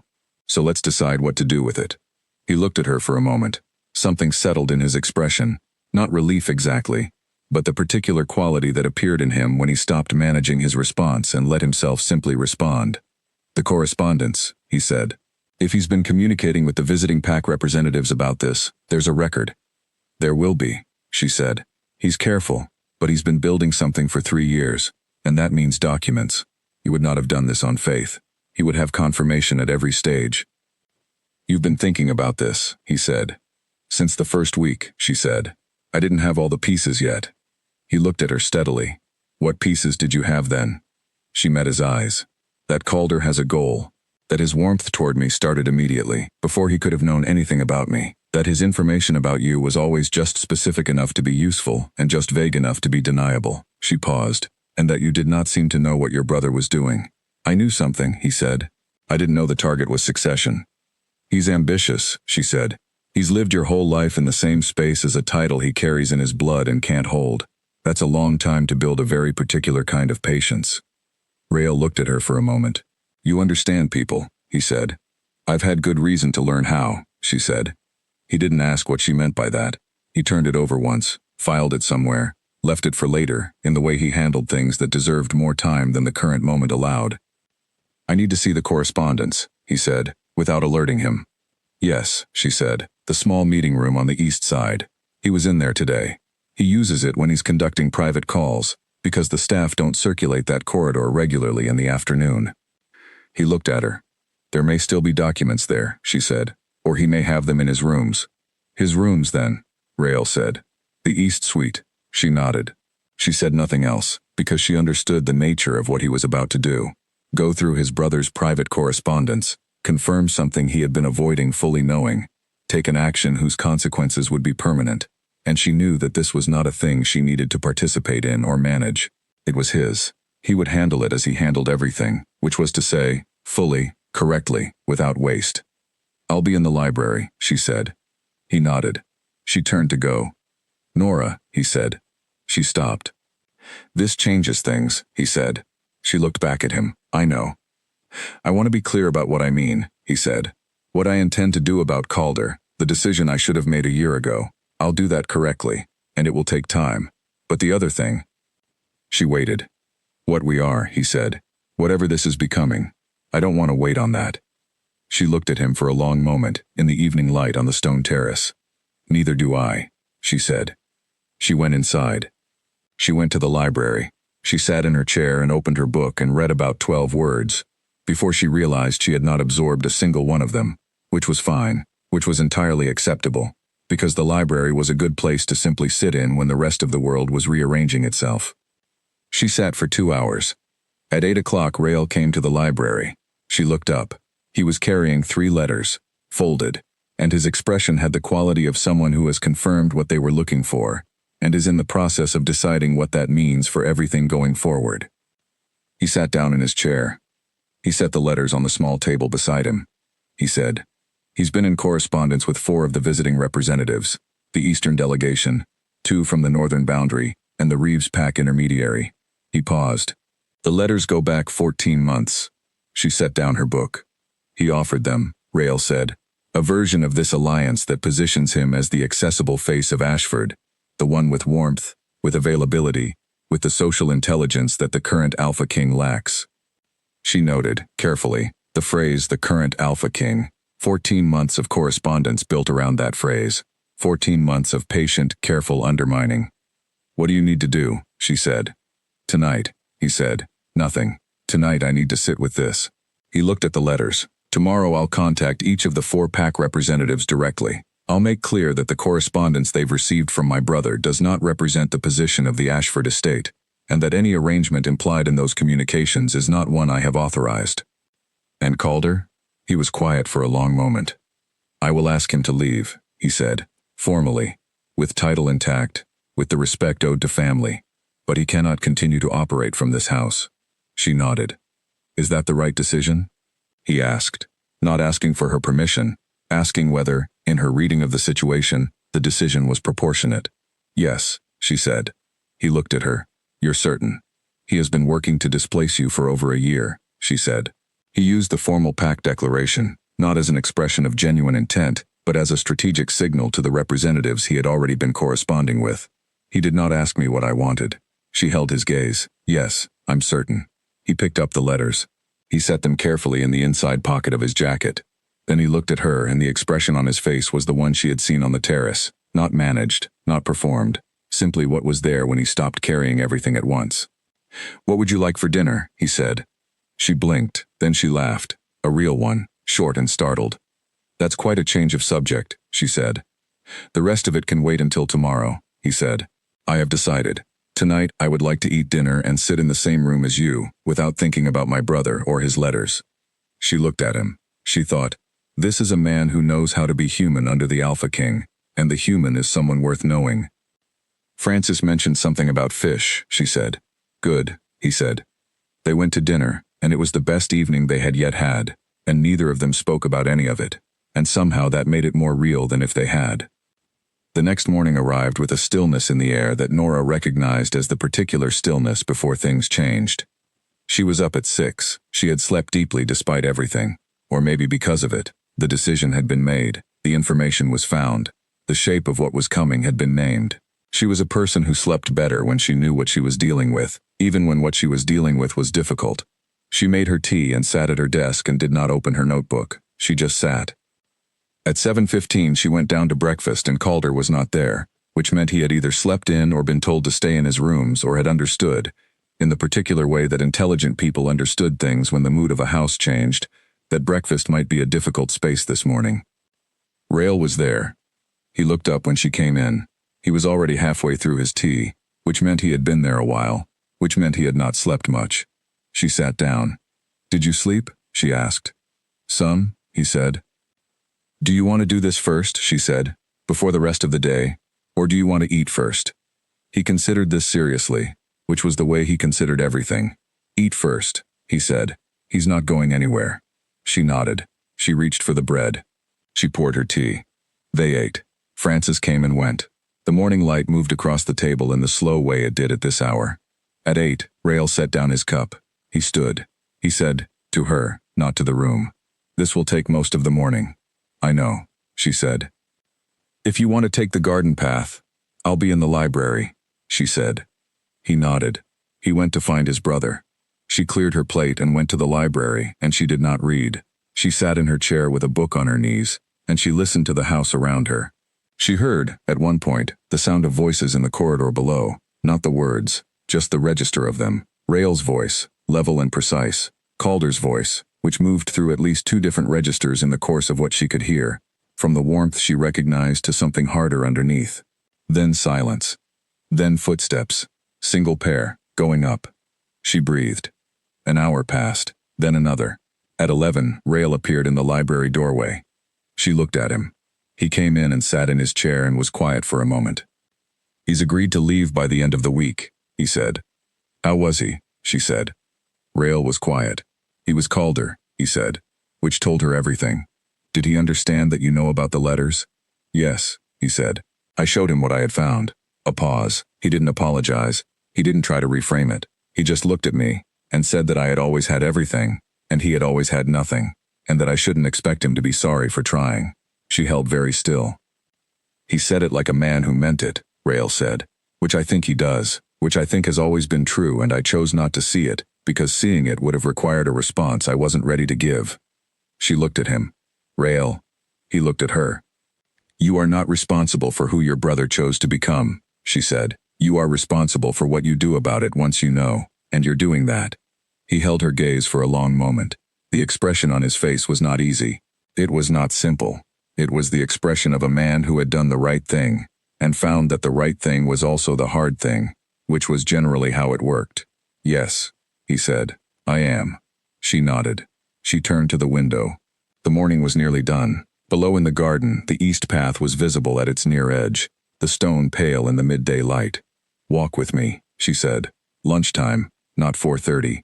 I know it's not the ideal light." He looked at her. Something in his face settled. "The light is fine," he said. They went out. The midday garden was different from the late afternoon one, more exposed, the shadows shorter, the temperature a few degrees warmer than the sheltered evening path. She walked beside him, not worrying about filling the silence, and he walked at his particular unhurried pace, and the house stood at their backs with all the weight of what had just happened in it. She said, "Your brother was right that you had everything. He was wrong about what that meant for him." Rael was quiet, considering. "Having everything isn't something that happens to you," she said. "You build what you have. Your pack trusts you because of what you've done over years, not because of blood." "Calder would argue that the title gave me the platform to do it," Rael said. "Yes," she said, "and maybe that's partly true. But the title is the beginning of the story, not the whole story. You know that." He walked for a moment. "When I was 17, he said, and it was the particular tone of something that had not been said before. "Calder and I went before the pack elders to be assessed. For succession purposes. It was a formal evaluation. Temperament, capacity, certain kinds of judgment." He paused. "I was assessed first. When Calder went in, I waited outside the chamber for 3 hours. When he came out, he didn't speak to me for a week." She looked at him. "He never asked me what the difference was," Rael said, "between our scores. I've always thought that if he had, I would have told him. It wasn't intelligence. It wasn't capability. It was one question about what you do when the choice benefits you at the cost of someone else." She was quiet. "He was 17, he said. "It might have been different now, I don't know." A pause. "I'll never know." They reached the end of the east path where it curved back toward the house. She stopped. He stopped beside her. She said, "Some people use what they've been given, and some people resent it. That's not your fault." He looked at her. "You're very certain about that?" "I've been thinking about it for 6 weeks," she said, "with good information." He looked at her for a long moment. Then he turned back toward the house. "Come inside," he said. "Let's have lunch." She followed him back along the path, in the too bright midday light, and she thought that this was what honesty looked like between two people who had learned to be careful. Not the dramatic versions of it, not the kind that came in speeches or confessions, but the kind that came in a midday walk when the light was wrong and the moment wasn't staged and there was nowhere to hide what was true. This, she thought, was the real thing. She was beginning to be sure of it. Calder left on Friday. He packed his rooms with the efficiency of a man who had been prepared for departure longer than anyone realized, which told her something. The arrangement had been made and the timeline established, and the Thursday passed in a kind of suspended quiet, like the day between a decision and its consequence. She did not see Calder on Thursday. He was in his rooms, or in the meeting room, or somewhere in the East Wing. Francis reported none of this to her. Francis didn't report anything to her. Francis simply managed the household with the preternatural competence of someone who had learned to keep the ship level during rough weather. But she could feel Calder's presence in the house differently now. Not the warmth of it, the weight of it. The particular weight of something that is leaving. She spent Thursday in the library. She read through the afternoon and into the evening, and at some point Rael came in, which surprised her because he did not usually come to the library in the evenings, and he sat in his chair with a glass of something and a folder he did not open, and she looked at him, and he looked at the fire, and they were simply together in the room, without any requirement for it to be more than that. At 9 she said, "How are you?"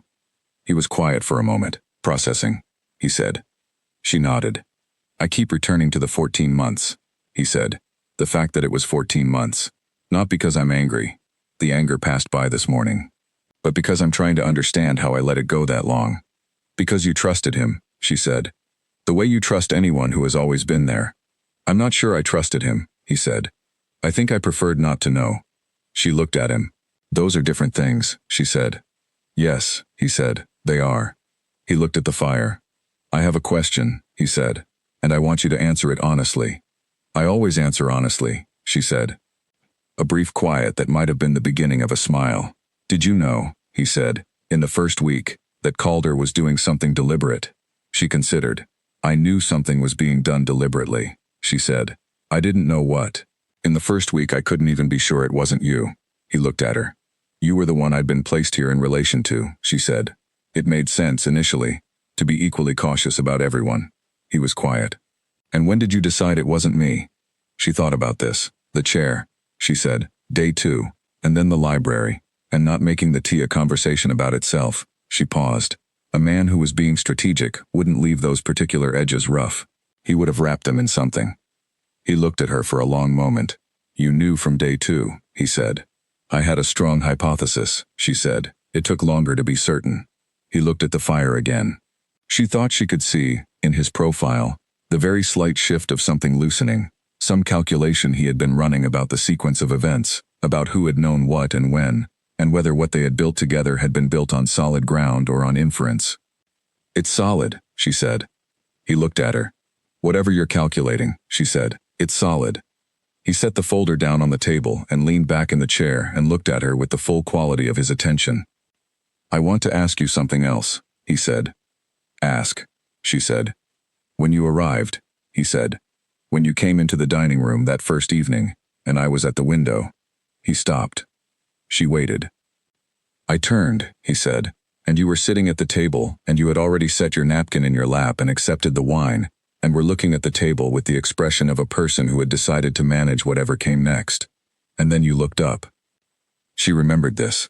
"I need you to know," he said, "that I had decided before you arrived that this arrangement was administrative, that whatever your father's situation required, my role was to handle it correctly and respectfully, and without complication."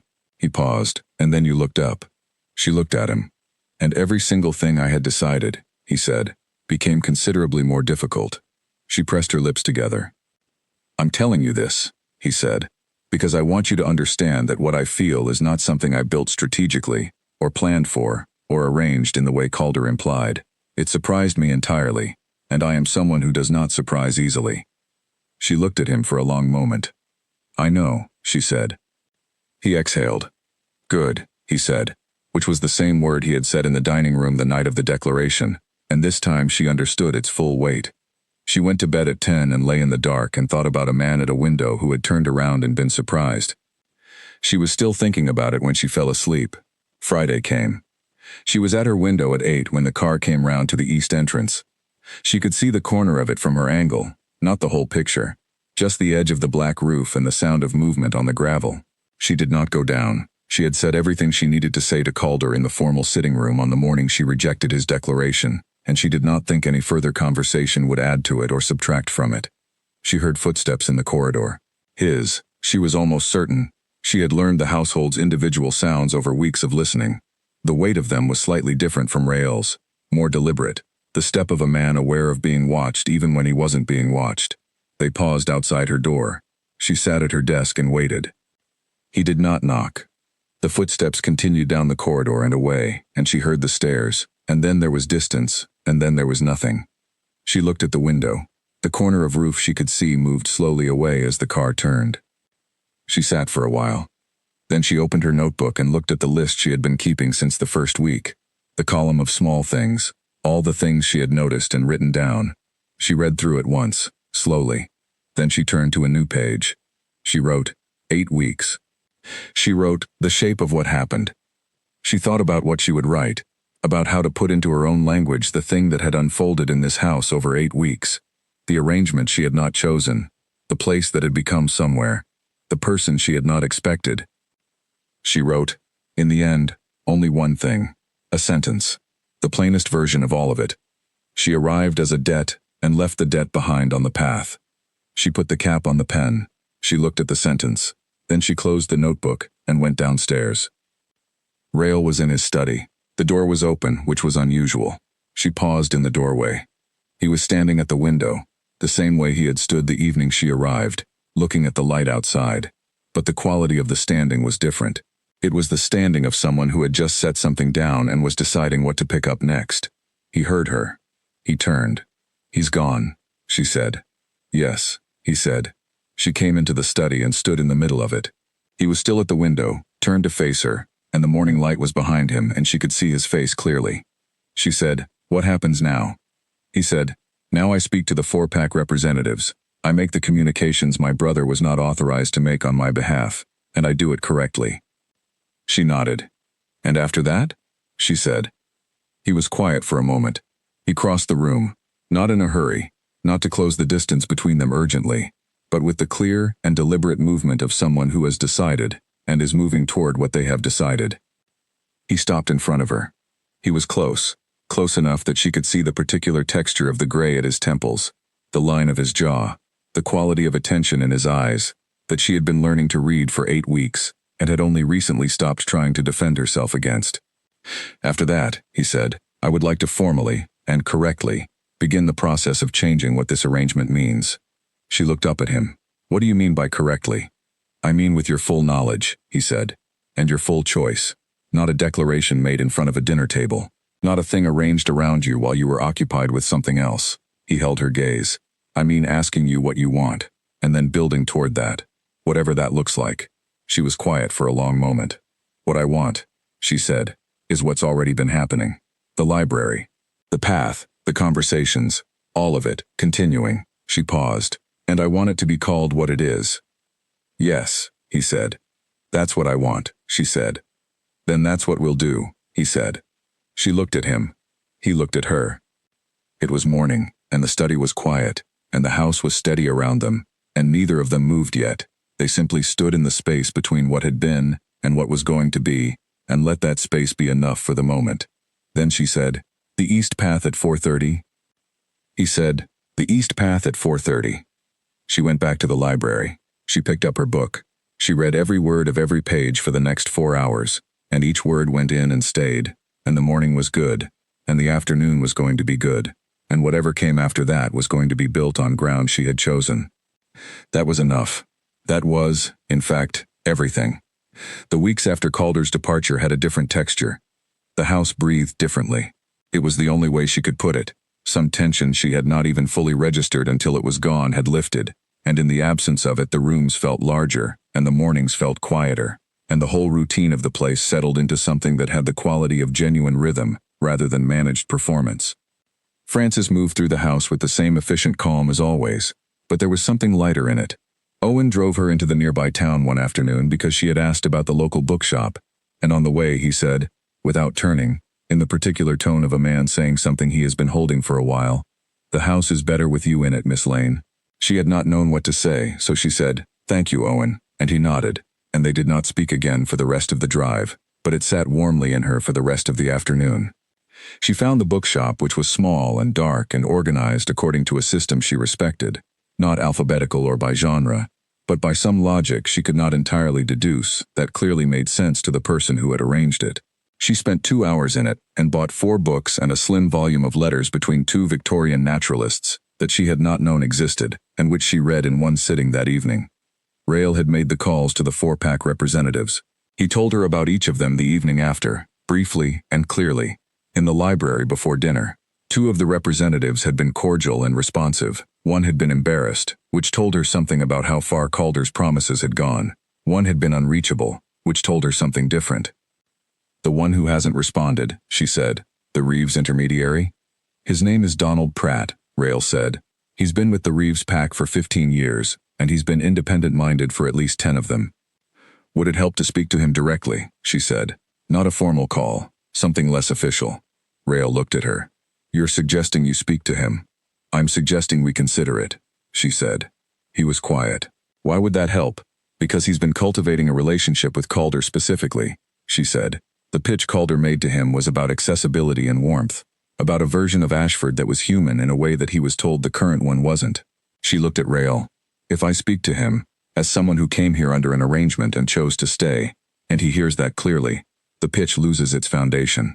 Rail looked at her for a long moment. "You would do that?" "If it's useful," she said. "Yes." He was quiet for a moment longer. Then, "Let me think about the approach." "Take your time," she said. He did, in fact, take 2 days. He thought about it the way he thought about everything. Fully, without hurry, checking the edges of it before committing. On Sunday evening he came to the library and said, "A dinner, small, informal. You and I, Pratt and his wife. Nothing official. If he raises the correspondence, we address it. If he doesn't, we let him see what's actually here." "When?" she said. 3 weeks, he said. "That's the right timing." "Agreed," she said. He sat down. She went back to her book.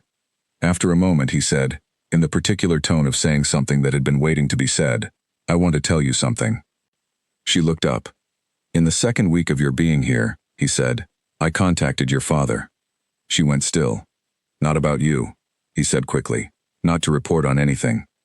I contacted him to inform him that the terms of the agreement had been met, that the representation he owed was fulfilled from my perspective, and that I would not be holding him to the original duration if at any point you wished to leave."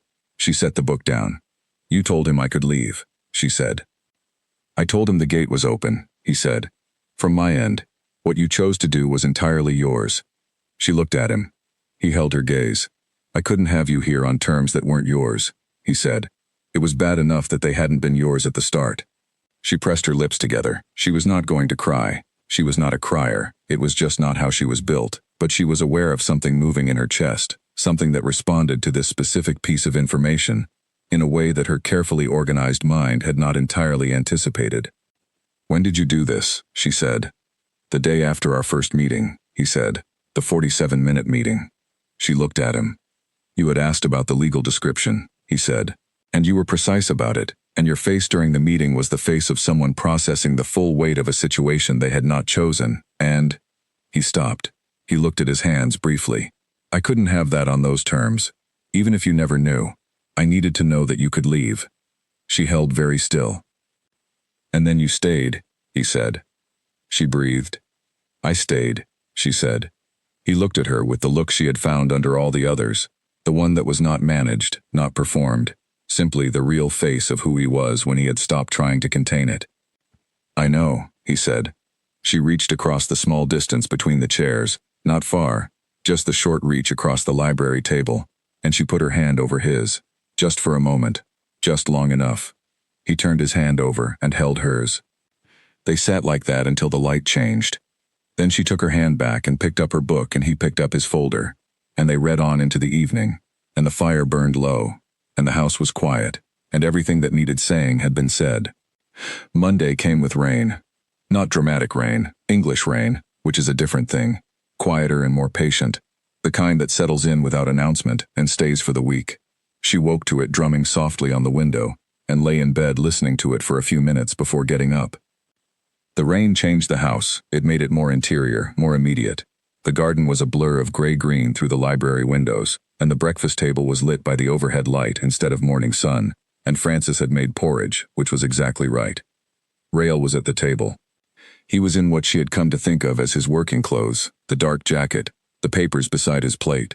But this morning there was something different in the set of his face, not troubled, more like the expression of someone who has slept and, in sleeping, confirmed something they had not been quite sure of the night before. He looked up when she came in. She sat down. He poured her tea, which he had not done before, and set it near her hand, and went back to his paper, and she looked at the tea, and then at the rain, and then at his profile and thought, This is the version of ordinary that she had not known she was building toward. She picked up her tea. The Pratt dinner, she said. 3 weeks from now. Do you want to involve Vera in the planning? Yes, he said. She knows Pratt. They've met at 2 or 3 territory summits. Her presence would normalize the setting. I'll speak to her today, she said. He looked up from his paper, not in surprise, in the particular way he looked at her when she had anticipated something he was about to ask, which was becoming its own little language between them. Thank you, he said. She ate her porridge. He turned pages. The rain came down outside. Francis moved quietly through the dining room, refilling things, adjusting things, existing in the particular helpful invisibility that she had perfected over however many years. After a while, Nora said, My father wants to visit. Rael looked up. He wrote, she said, last week. He wants to come and see that I'm settled. She paused. I think he wants to apologize. Not for the arrangement. I don't think he's capable of apologizing for that directly, but for the way it was done. Rael was quiet. What do you want? I think I want to see him, she said. Here, on ground I know. He nodded. Then invite him. She looked at him. You're sure? This is your home, he said. Of course. She held very still. Not because the words were dramatic. He had said them plainly, without any performance of them, the way he said everything that mattered. But because she had been waiting, without fully knowing she was waiting, for that sentence, for that exact, simple sentence, said by this exact person, in this quiet dining room with the rain on the windows and the tea going warm in her hands. Your home. Not your room, not your arranged residence, not your temporary placement. Your home. She looked at her tea. Thank you, she said. He went back to his paper. She sat with the rain and the porridge and the quiet and the weight of a sentence that had done the work of everything it needed to do in 2 words, which was, she thought, entirely in keeping with who had said it. She would write to her father today. She would invite him for the week after next, before the Pratt dinner.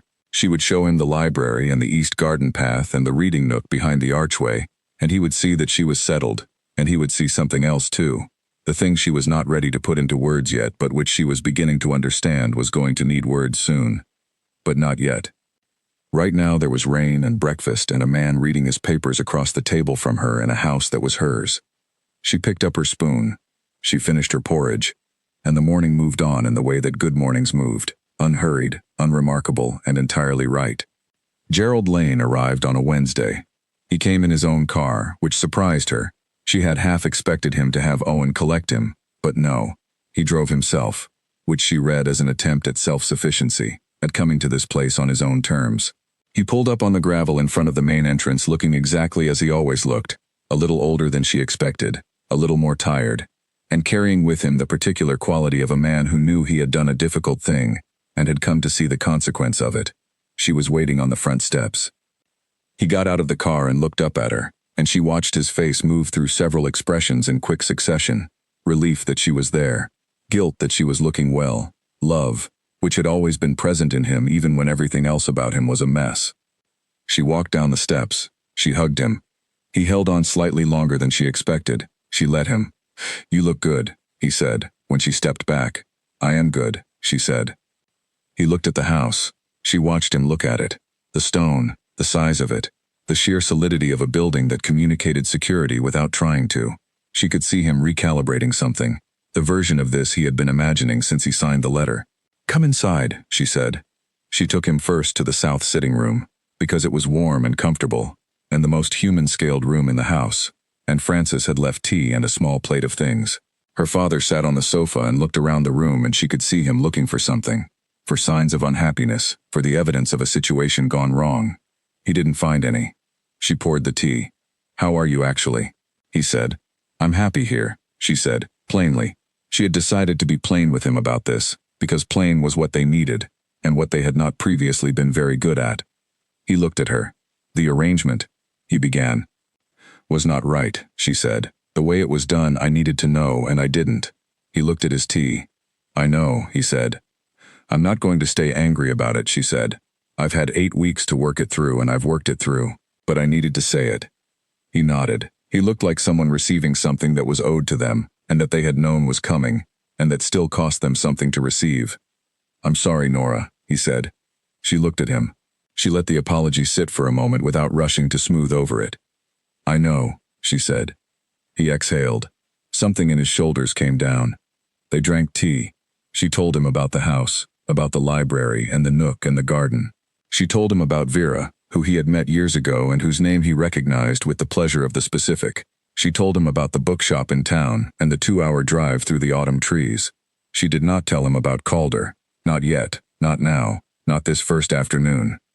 She did not tell him about Rael yet either, because there were things between her and Rael that had not yet been named, and she did not want to name them first in front of her father, before she had named them properly for herself. Rael came to dinner. She had told Rael that her father was coming, and he had said yes, of course, and she had said she thought dinner together would be good. He had agreed with the particular quality of agreement that meant he understood all the layers of it, that this was important, that the impression mattered, that her father needed to see what this place was, and who was in it. Gerald Lane was a man who had spent his life reading other men with reasonable accuracy. She had always thought this was one of his genuine capabilities, even when the rest of his judgment was questionable. She watched him shake hands with Rael Ashford, and she watched his face, and she saw what she expected to see. First the assessment, then the recalibration, then the particular look of a man who is relieved by what he finds, but is also slightly unsettled by the relief. "Gerald Lane," her father said. "I know," Rael said. "Thank you for making the drive. I hope it wasn't difficult." "Not at all," her father said. They went in to dinner. Rael talked to her father for most of the meal, not in the way of a performance, in the way of someone who had thought about what Gerald Lane might need from this evening, and had arranged his attention accordingly. He asked about the Lane territory, about the current state of the northern boundary, about the packs in the region. He asked with genuine interest, and her father, who was a man who came alive when someone was interested in the things he knew, expanded, and she sat across the table watching her father stop being nervous. At one point Rael said, in the particular casual way that the things he most meant often came out, "Nora has been invaluable to the work of this house. She thinks clearly, and she understands people, and that kind of intelligence is not something you find often." Her father looked across the table at her. She kept her expression composed. "She gets that from her mother," her father said. Then, more quietly, "and from herself. She's worked hard to be who she is." Rael looked at her briefly. She looked at the table. After dinner, Gerald Lane went to the south sitting room while Rael finished some late correspondence, and Nora sat with her father and the fire, and they were quiet for a while in the companionable way that they had always been able to do, even in the difficult years, when the quiet was the only safe thing between them. "He's a good man," her father said. She looked at him. "I can see that he is," her father said. "I want you to know I'm not. I didn't know that when I signed the letter. I thought I was making a practical choice. I didn't know what you'd be walking into." "You couldn't have known," she said. "You didn't ask." "No," he said. "I didn't ask." She reached over and patted his hand. He covered hers briefly. "Are you staying?" he asked. She looked at the fire.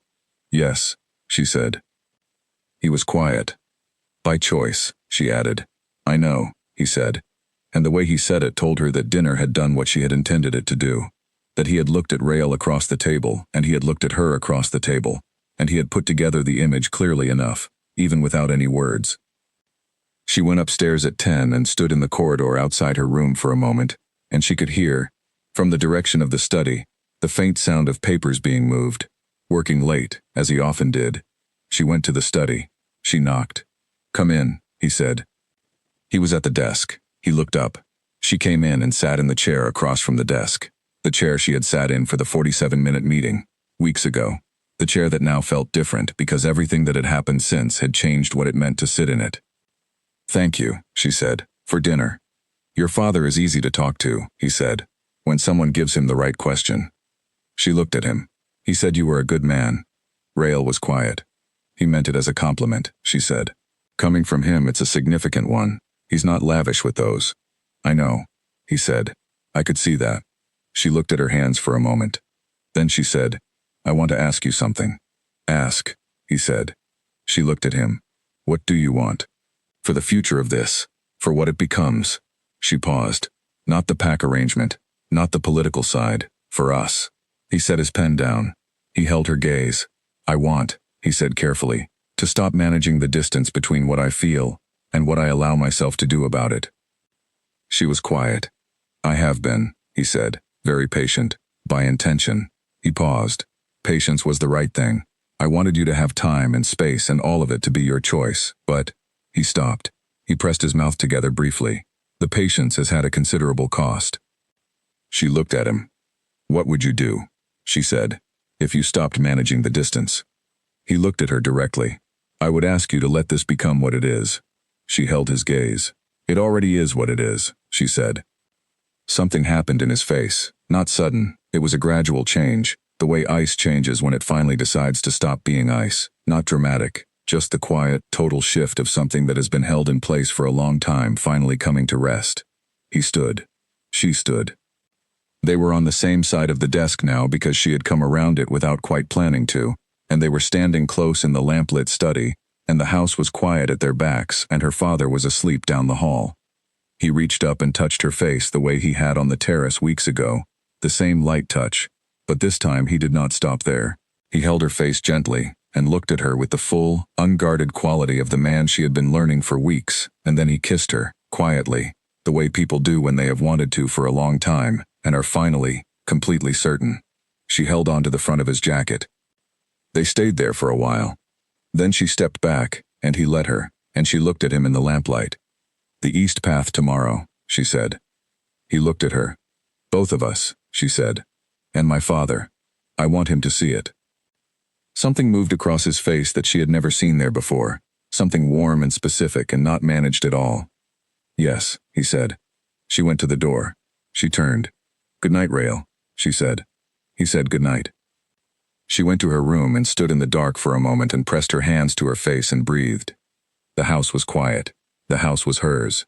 She got into bed and smiled at the ceiling for a while, which was not something she did very often, and which felt entirely right.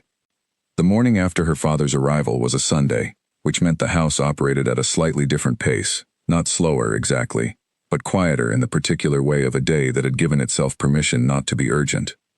She was up early. She had her tea in the reading nook, which had become her morning ritual, the window seat, the small poetry collection she was working through, the early light that came through the east-facing window and did something good to the stone walls. She sat with her tea and her book and the thought of what had happened in the study, which she was not examining too closely, just carrying it the way you carry something you want to keep intact. Her father came downstairs at 8, which was later than she would have predicted. He had the careful look of a man who had slept well somewhere unfamiliar and was taking stock of that. She had breakfast ready in the dining room. He sat down. He poured his tea. He looked at the table with the expression she knew well, the expression of a man assembling what he wanted to say and how to say it in the right order. She waited. "You're in love with him," he said. She looked at her tea. "I think so," she said. He nodded slowly. "Good," he said. She looked at him. "He looks at you," her father said, "the way men who are worth something look at the people who matter to them, carefully, like they're paying attention and intend to keep paying attention." He paused. "Your mother used to say you could tell everything about a man by whether he listened when you talked or just waited for you to finish." He looked at his cup. "He listens." She said nothing for a moment. "He does," she said finally. Her father nodded. He picked up his cup. They ate in companionable quiet, and at some point Frances arrived with additional things and they both thanked her, And the morning went on in the way of Sunday mornings when there is nothing required of anyone. At 9:30, Rael appeared. He was in the same dark jacket and had the papers under one arm, which he set on the side table immediately upon entering, which told her he had decided not to work this morning. He sat down. Frances brought a fresh pot. Her father said, "My daughter tells me the East Garden is worth seeing in the afternoon light." Rael looked at her briefly, just briefly. "It is," he said. "The trees on the east side open up at a particular angle in the afternoon. The light comes in differently. She mentioned you told her about it," her father said. Rael said, "Yes, early on." Her father looked between them and said nothing further, which was its own kind of communication, and she accepted a second cup of tea and changed the subject smoothly. The three of them went to the east path at 4:15. She walked in the middle, which felt natural, and the afternoon was clear and cold and the light was doing exactly what it always did, coming in at the warm angle through the trees, turning the stone a different color, making the whole space feel older and more considered than it looked at any other time of day. Her father walked slowly, which she had half expected. He was looking at everything with the focused attention of a man taking an account of something.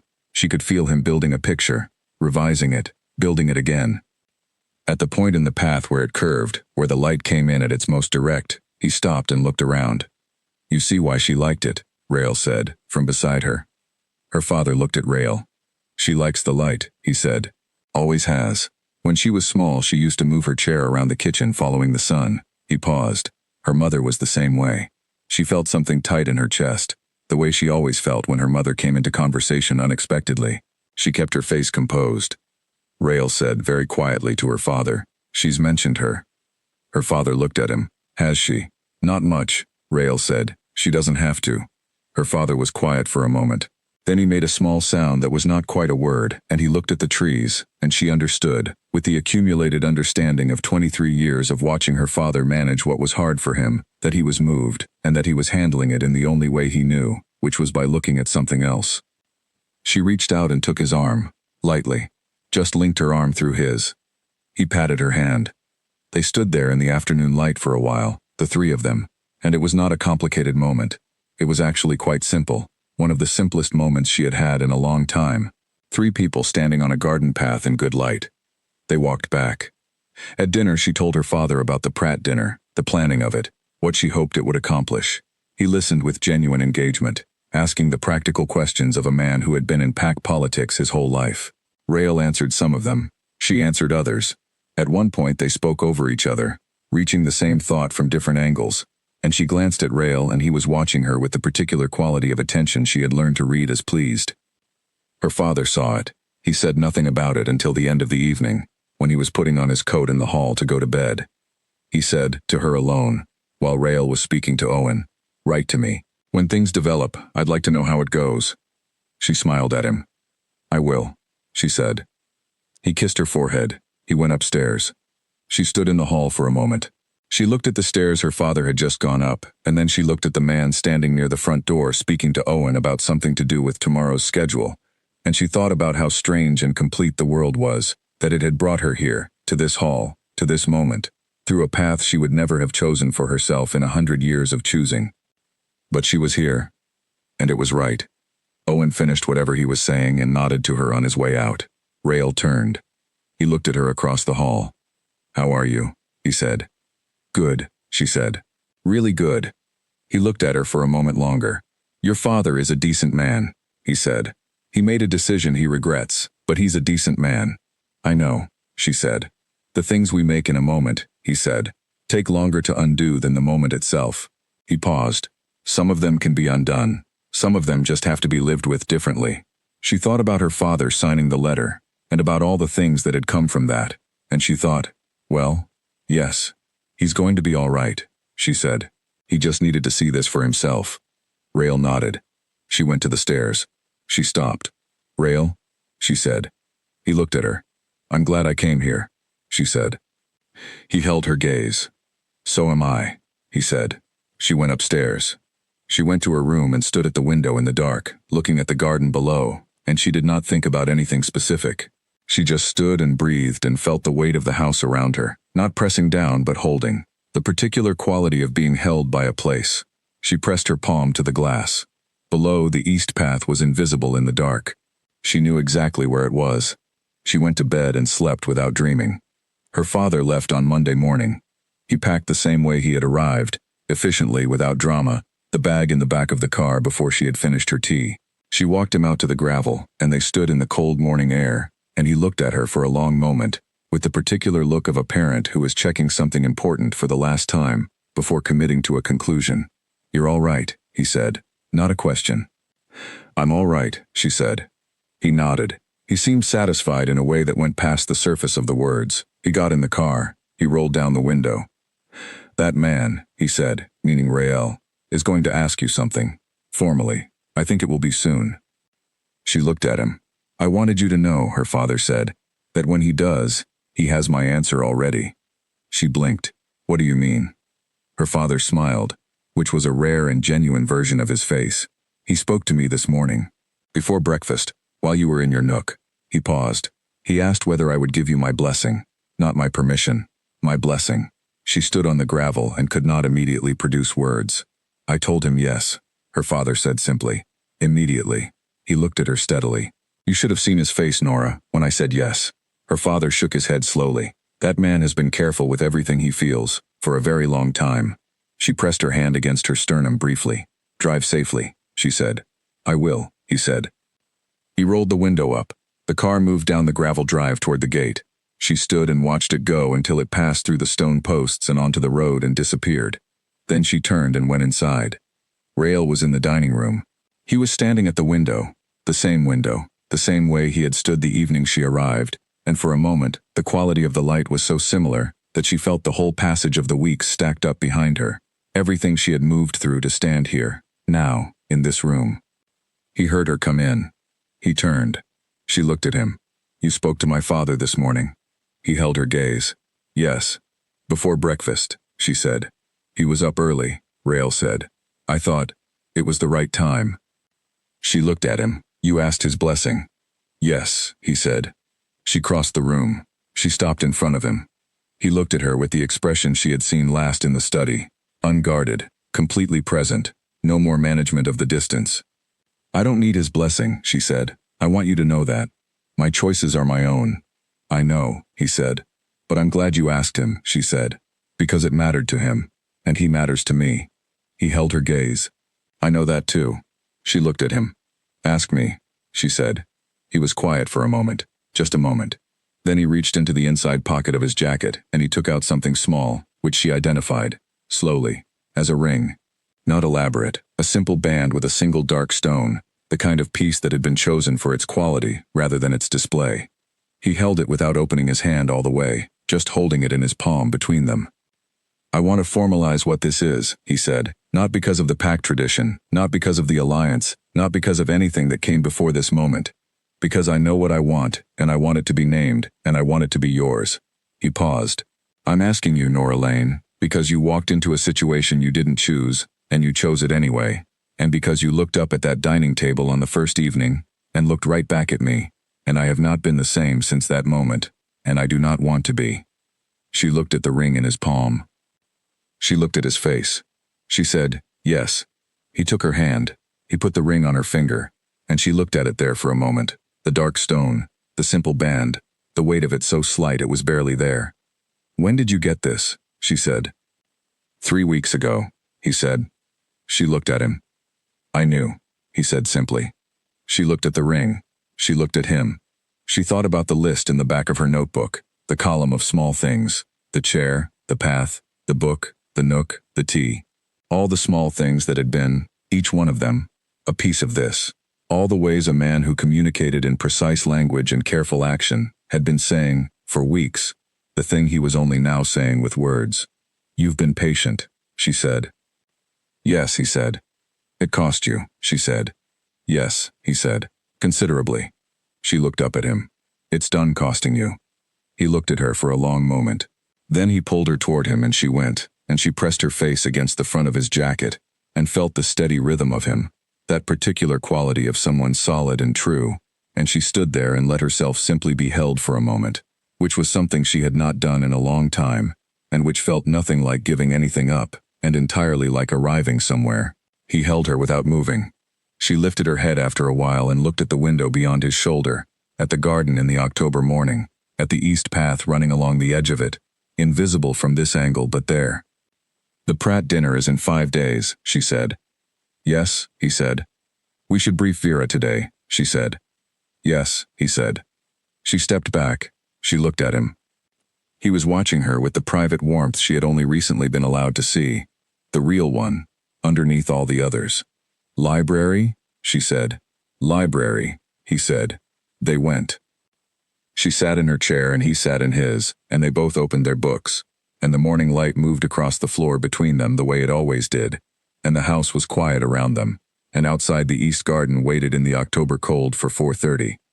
She read.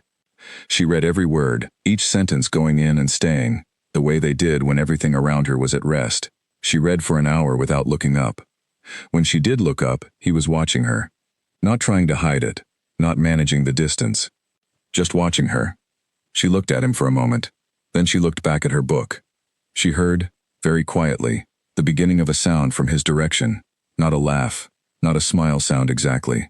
Just a small, brief exhalation of something that sounded like relief. Like a man setting down a weight he had not realized he was still carrying. She kept reading. She was smiling at her book. She was not managing the smile. At 4:25, she closed her book and stood up. He looked up. She held out her hand. He stood and they went out of the library and through the house and out the east door and along the path, and the light was doing what it always did. The warm angle, the stone changing color, the trees opening just enough. The path was the same as it had always been. The garden was the same. The light was the same. Everything else was different. She walked beside him on the east path in the October afternoon, and she thought about the letter that had come on a Tuesday, and the car that had come on a Wednesday morning, and the long drive through changing landscape, and the gate, and the trees, and the first evening, and the first glance across the dining room. She thought about 8 weeks. She thought about the word home, said plainly in a dining room, carrying everything it needed to carry. She thought about her notebook, and the lists in it, and the sentence she had written weeks ago. She arrived as a debt and left the debt behind on the path. She had been right, she thought. She just hadn't known yet which path she meant. They reached the end of the path where it curved back toward the house. She stopped. He stopped beside her. The light was at its best from here, that particular gold that lasted 20 minutes and then was gone. She looked at it. She was aware of him beside her, the steady presence, the quality of attention that had never once been absent, not from the first evening, not through any of it. She said, "I'm going to call my father tonight, to tell him." "He already knows," Rael said. She laughed. "A real one."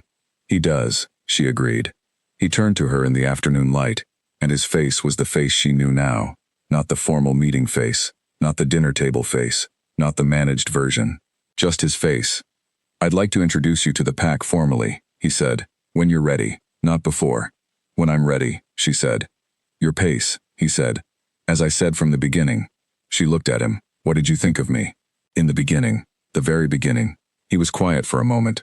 "I thought you were frightened," he said, "and that you were working very hard not to be." She looked at the trees. "I was," she said. "I know," he said. "I thought." He paused. "I thought that if I could make you not frightened, I would." She looked at him. "One thing at a time," he said. "The chair, the path, whatever was needed." She looked at the ring on her hand, the dark stone in the afternoon light. "You did," she said. He looked at her. "You did," she said again. "Make me not frightened." He held her gaze. "Good," he said. She looked at him for a moment. Then she said, "Same time tomorrow?" He said, "Same time tomorrow." They walked back along the east path toward the house, and the light went with them for as long as it could, and the October evening came in at the edges of the sky, and behind them, the garden held the last of the gold on the stone. She would write to her father tonight. She would tell him everything. In the careful and honest way she told all things that mattered, and he would read it in his chair, and Fig would be on his lap, and he would set the letter down, and look at the empty windowsill where the pressed flowers used to be. And maybe, she thought this, let herself think it, maybe she would bring the pressed flowers back, not because she needed to, because she wanted to, because the East Garden had better ones and she had been collecting them since the 3rd week, quietly, the way she did everything that mattered. She had a life now, a real one she had chosen. She walked through the east door and into the warm house and heard the sounds of the evening settling in. Francis somewhere in the kitchen, the fire lit in the library, all the sounds of a place that was hers, and she thought, well, that's that. She stopped in the hallway for a moment. Then she smiled and went to the library, and the rest of the evening began. The Pratt dinner was on a Thursday.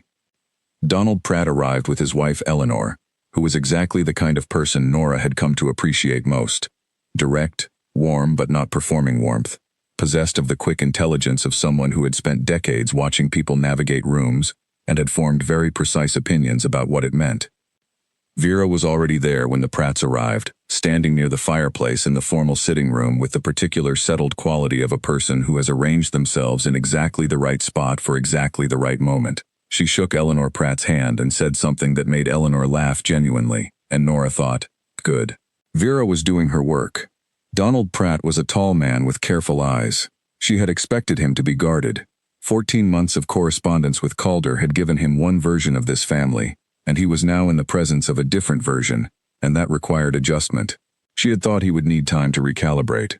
He shook her hand and looked at her with the careful eyes and said, I understand you've been here some months. 8, she said. 9, nearly. And you find it suits you, he said. Not quite skepticism, more like a man genuinely inquiring. I do, she said. I came here without much choice in the matter. It turned out to be the right place. He looked at her for a moment. Then something shifted in his careful eyes. Not fully, not yet, but the beginning of something. Come and sit down, she said. Vera's been waiting to tell you about the summit 5 years ago. She has opinions. He smiled. I have no doubt she does. She took him toward Vera and Eleanor in the fire, and she felt Rael's attention on her from across the room. That quality of steady, focused awareness. And she let herself be aware of it briefly, warmly, before turning her full attention back to the room. Dinner was long and good.